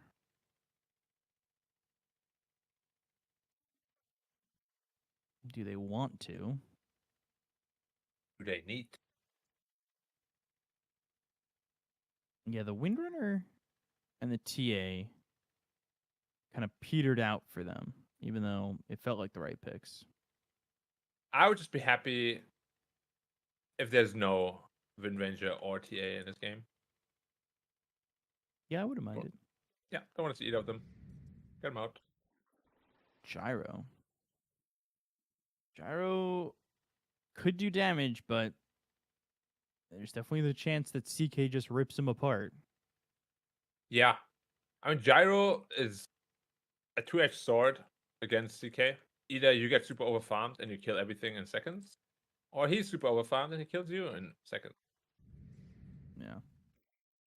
They go Doom, so it'll be a safe lane CK. Doom's okay. I haven't been too impressed by it. It won a game, lost a game when we were watching earlier, but see how it goes. Mind control back in the off lane. Do you like Doom as a hero? Depends on the draft. I think he's okay, but we saw in one of the games where it was just like, okay, he used Doom. Now we know they have nothing, and we can just go after him. Right. Go after everybody, really. Did you get mad when they made him like a targeted AA? Like, was your AA heart a bit hurt? Yeah, because there's been multiple times where they just make other things ancient apparitions. Spirit Vessel is one of the prime examples of that. You know, Yes. still does AA things, and then there was Doom, and feels like, you know, if you're gonna do that to my guy, you might as well make him stronger. A lot of people say that the facet for the Death Rhyme is way worse. It is way worse.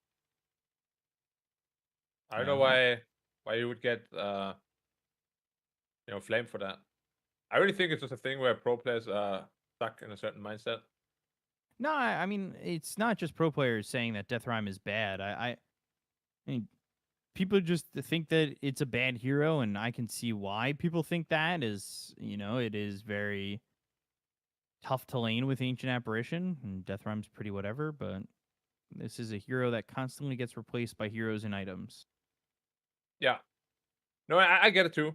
Like, it is an incredibly weak laner in a very lane-oriented meta. So it makes sense why it isn't being picked a lot. But as I said, I like the hero a lot. So do you. Maybe we'll get some more love in the future. Maybe. Hopefully. Probably not. Actually, no. What am I saying? Hopefully. Screw that hero. Jesus. No. It needs love. It ruined so many of my heroes. It needs love. Shut up. It needs love. Yeah, but ultimately it's just an ice ball.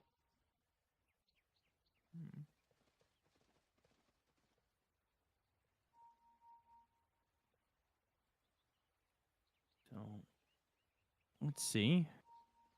Much more solid draft from Croatia this time around, at least. I'm happy with that. But Bulgaria, again, their draft is not half bad either. It's definitely, if you give us any sort of opening, we're going to run away with the game kind of draft. Yeah, they definitely could. 1 second stun, dual breath, and a scatter blast. Mitch is in trouble. Blood grenade, first blood given up by Mitch. Shots also off the mark. Already not the best beginning. Really, this kind of felt like a pup attempt of trying to steal a rune. It's like, oh, there might be nobody here. Oh, I'm dead. Yeah, it did cost a couple of blood grenades and whatnot. But I get you. CK could play pretty aggressive. Especially if they catch this hoodwink. Yeah, but we've seen last game how strong Hoodwink Centaur can be. Don't want to underestimate that lane.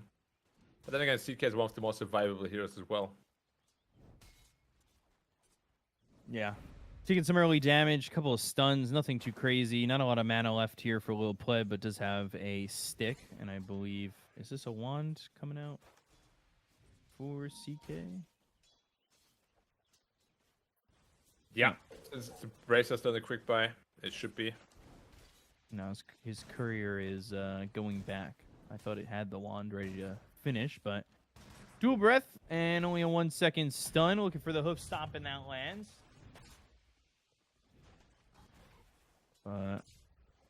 Again, nothing doing. They want to go for the hoodwink. Another acorn shot. And this acorn shot's getting annoying. Yeah, Pleb, very low health. And that's the reason why a lot of people choose the Liquid Frost as their first ability. Just don't have mana. Ooh, no, Daimos. Oh, gosh. Losing Gyro early on. And, yeah, Snapfire is the trade for that.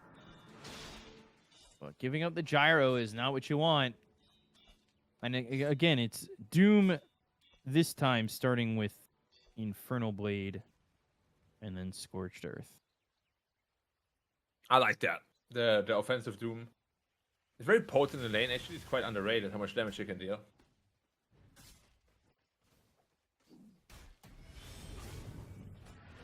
Bottom lane. They'll get the kill on Lil Pleb. And they even it up. Felt as though Lil Pleb was kind of just allowing himself to be hit so often. And now top lane once again. Jakiro getting low. This might be back-to-back deaths. And this would mean Jakiro or Gyrocopter is not getting back to lane that quickly because that TP's on cooldown for a while. Yeah. Back-to-back deaths like that are always very, very tough, especially on a carry hero. Luckily, he's on a Gyrocopter, so he can recover, but just looking again at the CS just like last game, only the mid lane is doing well. That was also just the case in last game. The other lanes were doing very well for Bulgaria. Swashbuckle. It's Mastermind back mid this time, though. Mind Control having a much more fun game. Knows he's going to be here alone without Gyrocopter. And it's not the full bore on Snapfire for the facet. Oh, on support stand, it's interesting. Well, it's a 4, so 4 there's always much more potential to transition to a core, of course. Ooh, you're careful. Oh, good cookie. Although into the rocket barrage, they still get this kill. 3 kills now for Mind Control, and this is on a hero that likes to farm and get it quickly, so giving that up is a big issue. Good news is at least that he didn't skill highly into the Devour yet. Frost and some right clicks onto this hoodwink. Oh, that crit, man. That was a lot of pain. Dual breath, 2-second stun, acorn shot. Mitch taking a lot of damage. Liquid Frost, and they only need a couple more. They'll use a reality rift to be on them, but the hoof stomp under the tower. Dual breath is there. Mind Control's got another kill on the Gyrocopter. They get this kill onto the Centaur. Liquid Frost is there. Make it another 7-3 as the Jakiro dies under tower. These deaths really don't matter, though, as nobody gets the experience. Very well played. I love this to-the-limit plays that they're doing. You can just feel... That's kind of what I was speaking about as well before the series started. Like, they need some confidence, and I think the game one really gave them a confidence. The way they're playing right now is really nice. Now the TP top from the hoodwink as well. Shouldn't amount to anything, though. Oh, my gosh. Gee, what is that shredder damage? Yeah, early it's stupid. That's a level 1 low shredder. It's leaving Centaur bottom alone. Yeah, and hoodwink TP top can, of course, take the portal back, but it's also going to take a while. So, what are your ways out of this, like, early deficit? Oh, that was a nice pickoff. Now it's worthwhile. It's almost level 4 now on the support. Yeah, but they go to the reality rift onto the Centaur. Hoof stomp, and Mitch looking like he's dead again. Even under the tower, they really do not care. Maybe they should care. Dual breath, and ooh, Tusk is gonna die, and Mitch will fall. 2 more dead. Mastermind dying though, like you said, is pretty rough. But they lose the Gyro. Gyro's dead for the 4th time already. Dude, he's getting massacred. It's not supposed to be that difficult for him. Jakiro? But man, they're crushing him. Jakiro has 10 wand charges right now. He could turn. And he also does have the healing Lotus if somebody wants to come and help. But with Mitch here, it should be a double edge. Bushwhack lands, hoof stomps there. Now the acorn shot hits. Double edge on a little Perhaps pleb, you're- and maybe yeah. he outplayed himself, but he does have himself a healing Lotus. Yeah, of course has the boots, whereas the other heroes all do not have the boots. That's honestly a little bit annoying with Centaur. That you don't buy boots. Like, you always feel super slow, especially in the laning phase. Takes a lot of power away from you. Right. Look at CK, he's like way faster. And they're both riding a horse. Like, one is a horse. Doom, by the way, going to take this Wisdom Rune and try to get to 6 as quickly as possible. Mastermind's here down bottom. They go and throw the Remnant over. DNZ is low. Ice Path lands. They'll get that kill on the DNZ. They've got the Searing Chains onto the Centaur, who's only level 4. Rolling Thunder runs out. This should be another kill. A 1-second stun. Mastermind's got a double, and DZY can't do anything but watch. I just noticed it, actually. DZY is having an amazing game. Unfortunately, the gank didn't work out for him. Mastermind read that pretty well and rotated with him. Basically ruining his entire game plan. Yeah, the Centaur is struggling mega hard, so is Gyrocopter. I mean, at least Gyro CS okay, but dying 4 times is rough. Yeah, he is only 500 gold behind the CK, despite 4 deaths. Crazy how little early deaths can mean. Yeah. Yeah, compared to late game deaths especially. But the good news at least is that, well, whoever's doomed is dead. Yep. That's gone. Pango. And you're going to look over as Scatterblast hits DNZ. The DZY and DNZ and the DMV and the DTV, they're all dead. At least Gyrocopter's not dead. Yet. Pretty low in health though. Yeah, and he's shipping out a Salve and a Clarity. No, it's funny seeing the CS like this, but being behind 4k gold. It's very strange. They have kisses. They'll just use them. Mitch is dead. Freebie. Doom's got the Scorched Earth with the follow-up of an Ensnare if need be. This Tier 1 tower is going to drop, and it's a 4,000 net worth lead right now for Bulgaria.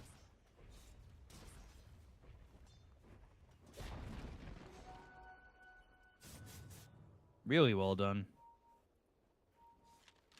And this should continue. Snowball onto the Jakiro, little shredder, Ice Path lands, Dead Tusk. 16-5. And they are bringing over everybody because they know Mitch is going to be jumped on. They just used kisses, so it's still down for 70 seconds. Stampede, they'll go. Macropyre down. Rolling Thunder used. They get the kill on La Jolla. But the Remnant forward and the Sleight of Fist, they're able to get a kill there onto Mitch. They might even turn this for more. Jakiro's got the dual breath. They're going to right-click away. Sleight of Fist again. As DNZ is low, Snowball is there. Remnant out of this and away, but not far away. Sleight of Fist, Searing Chains. My Control is here with the Ensnare. Has the Infernal Blade. No Doom for 30 seconds. So these heroes do survive, but they don't get much except for the supports. Yeah, and losing the Centaur again feels a little bit bad, especially because he wants to be that tanky frontline later on. While also leaving the CK and Gyrocopter respectively both to farm. But you know, when you're behind like this, at least in experience, these kills really matter though. Even though they're just supports, they're worth a lot of experience, which is what the Dire desperately needs right now. They need level 6 on the Hoodwink ASAP. Oh boy. Gyro might be dead again. He's toast. Scatterblast and early Ice Path level feels so good. And Mind Control not even having to use that Doom that just came off cooldown to get that kill on the Gyrocopter. And cool kids don't look at explosions. Fantastic. Incredibly tanky CK2. Can't really dive in that easily. I mean, they do have a lot of damage now with the Hoodwink ult. Mastermind's coming back towards top. Gyro is TPing mid. There are a bunch of heroes nearby. Ember shows up, and DNZ is going to be caught.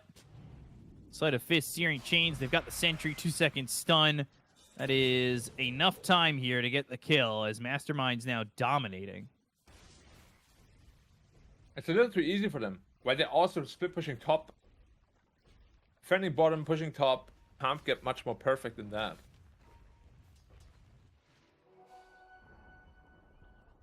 So 6,000 net worth lead.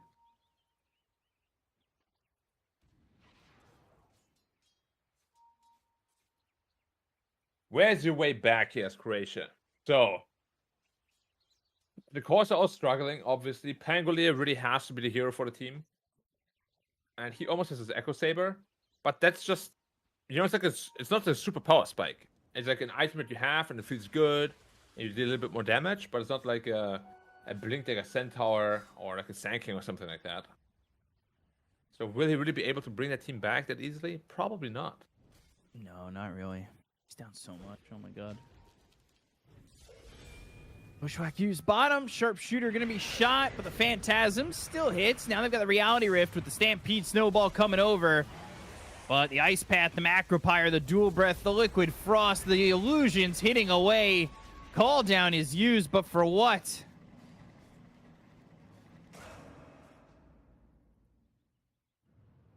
Gets them 100% illusion nothing. damage, man. When are they gonna change that? It's just so much. Yeah, never. Never? Never.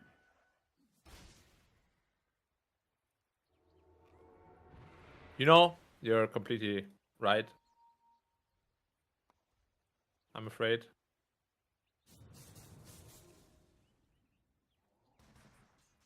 Yeah, I know. I know I am. Truth be told, I'm starting to sense that this game might be over with. Yeah, It's they've looking got pretty this. rough. They don't even need the Doom on the gyrocopter.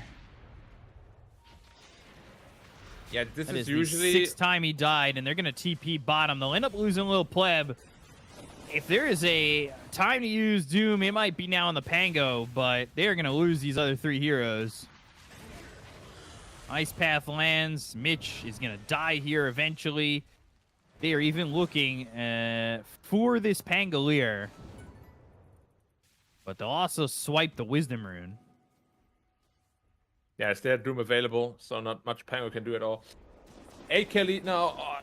Like, the biggest problem is really just the level difference now. And Jakira has been doing so much for the team.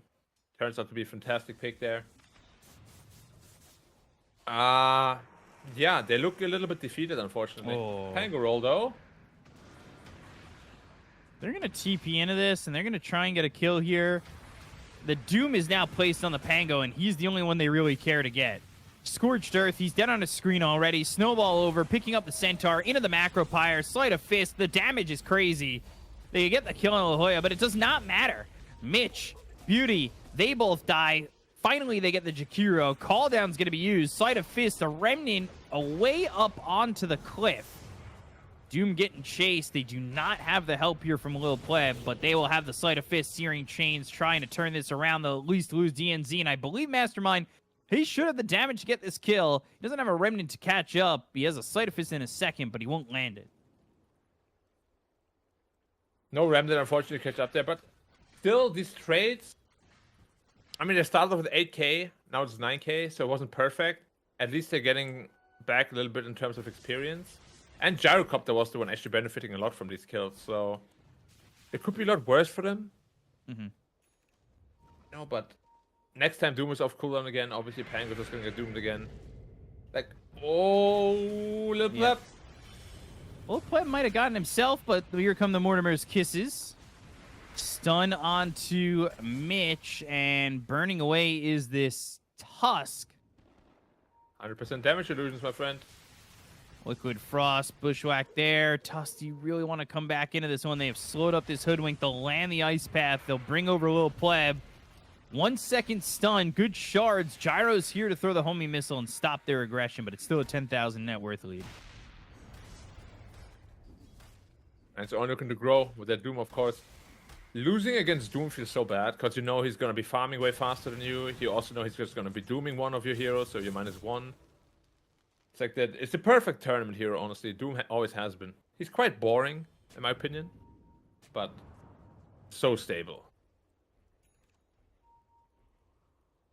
Yeah, very stable. Link near finished here on Mastermind. They are waiting for a little pleb to show his face. There is a tier 1 tower that they could go to, and when the bushwhack misses, that means it's time to bail.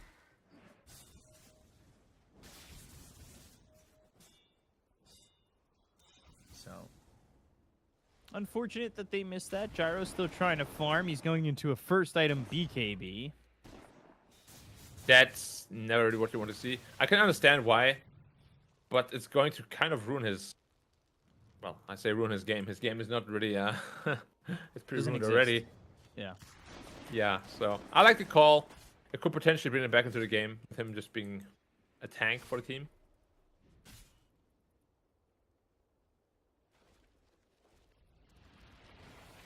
Scan on a Mitch. Wondering if they just want to go to the wind and go for this. They'll force out the Rolling Thunder, the only real teamfight spell that disrupts much. And now Mitch. Ice Path. They can use Doom if they want to. They will. He's dead very quickly.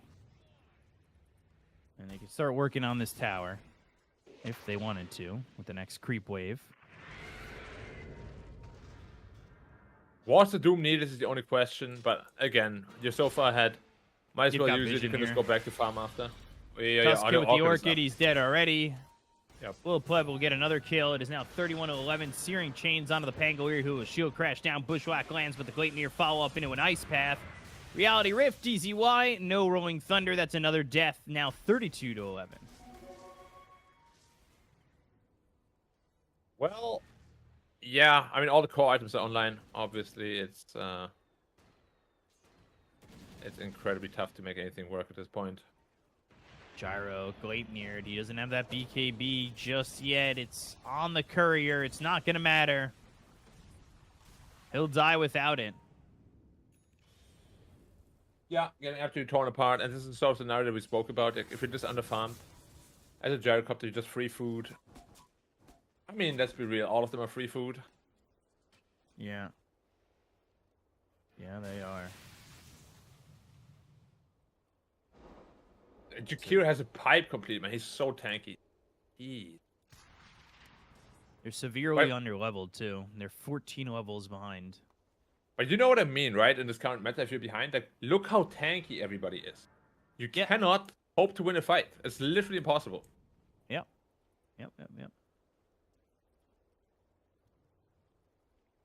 I really feel like in this current meta, if you lose the early game, you're just done. Like, you can't as well just leave the game. In pro games, I would agree with that. In pubs, anything is possible. And pubs, no. Pubs, no. We're talking strictly pro games here, of course. Oh, of course. When's the last time we've like, seen a big pro game comeback? Probably DPC with you when we watched Vici come back from 40,000 net worth down to LBZS. Oh, that was an epic one, though. Well, if you can't kill the enemy team, just kill the Tormentor. It fights back, but not as hard. Honestly, I always feel really bad for killing a Tormentor. Like, I don't know if I'm reading too much into it, but the sounds it makes when you hit it, it sounds very sad to me. Yeah, its name is the Tormentor. I don't feel bad in the slightest. Or maybe he's... DZY, that Ice Path off the mark, but Searing Chains and... Searing Chains is not off the mark. Yeah. Good night, sir. It's not named the Tormented. It's the Tormentor doing the tormenting. Yeah, I get that, but maybe he was forced into it. We don't know his lore. Okay. You know, maybe he doesn't want to do it. But it's like a Thanos kind of thing, you know? Maybe he was a Thanos kind of thing? Yeah, maybe he was threatened with a snap, you know, if he doesn't do it. Hold up. Thanos did it. He did do it, yeah. Yeah. Are we trying to say that he was, like, tormented into doing it? Oh. No. I'm saying the Tormentor might be. Okay. Yeah. Itukiro, Gyro doesn't have BKB. He's here. And he's hit with the Gleipnir. It's a huge issue.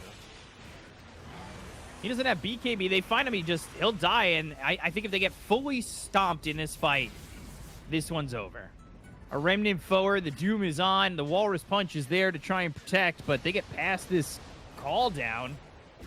And DZY dies. Beauty is dead. They're right onto the Gyrocopter. They just got to keep him close. The homie missile won't matter. Full team wipe. Yeah. And GG is called. Bulgaria take the 2-0 over Croatia and knock them out of this qualifier. Unfortunately, it was not meant to be for them. Yeah, after game one, they just kind of... They felt a little deflated, didn't they? The lanes just went even worse than last time, too. Yeah. Nothing you could do there. It just felt like it was spiraling out of control, and it did. It always feels a little bad to spiraled. lose like that. You know, Yeah. like without any chance to fight back. Yeah. It was rough. Especially in an elimination game. Yeah. Gyro died like 7 times to start. Yeah, top lane went horribly wrong. Yeah. Like I said, what can you do? Feels tough. Yeah. Feels impossible. I mean, sometimes just like that, right? Mm-hmm. Competition. Yes. Definitely. So, again, what can you do? Can only take it. And hope that you do better next time. Yeah. I mean, Truly, that's highlights all are you can running, do. but highlights are really just Bulgaria running them over from start to finish. In every lane, in every movement, in every way. Yeah, it does look like that. So that will be all we really see on this, as this is the highlights of the matchup, and we're already seeing it's 37-10 there. This game ends 39-11, or does that say 27-10? Either way, I mean, this one ends pretty soon after that happened. This game only lasted 22 minutes. Yeah. Well, that's what we call toughie. A toughie, my friend. Yeah. Especially to enter tournament life. But Yeah, let's it's look a at the tough way bright to get side. eliminated. Bulgaria, you know, they need a little awakening, and I hope that did it for them. Because the team they have, honestly, even without BZM, it should be very competitive. Right. And they've definitely shown it here. I really like the way they drafted. This game, they obviously played super well. Game one, they also played really well, but I think they just had a much better draft. I think game two was just everything. Better draft, better gameplay. No complaints. Yeah, that's really all you can hope for, is Bulgaria take the 2-0 over the side of Croatia, and results around the board are not updated just yet, but Bulgaria will move on to face Poland in the next round, so we'll be seeing them in the next series, or during that slew of next series. We're going to be going to an extended break, waiting for that series. We'll see you guys then. We'll be back soon.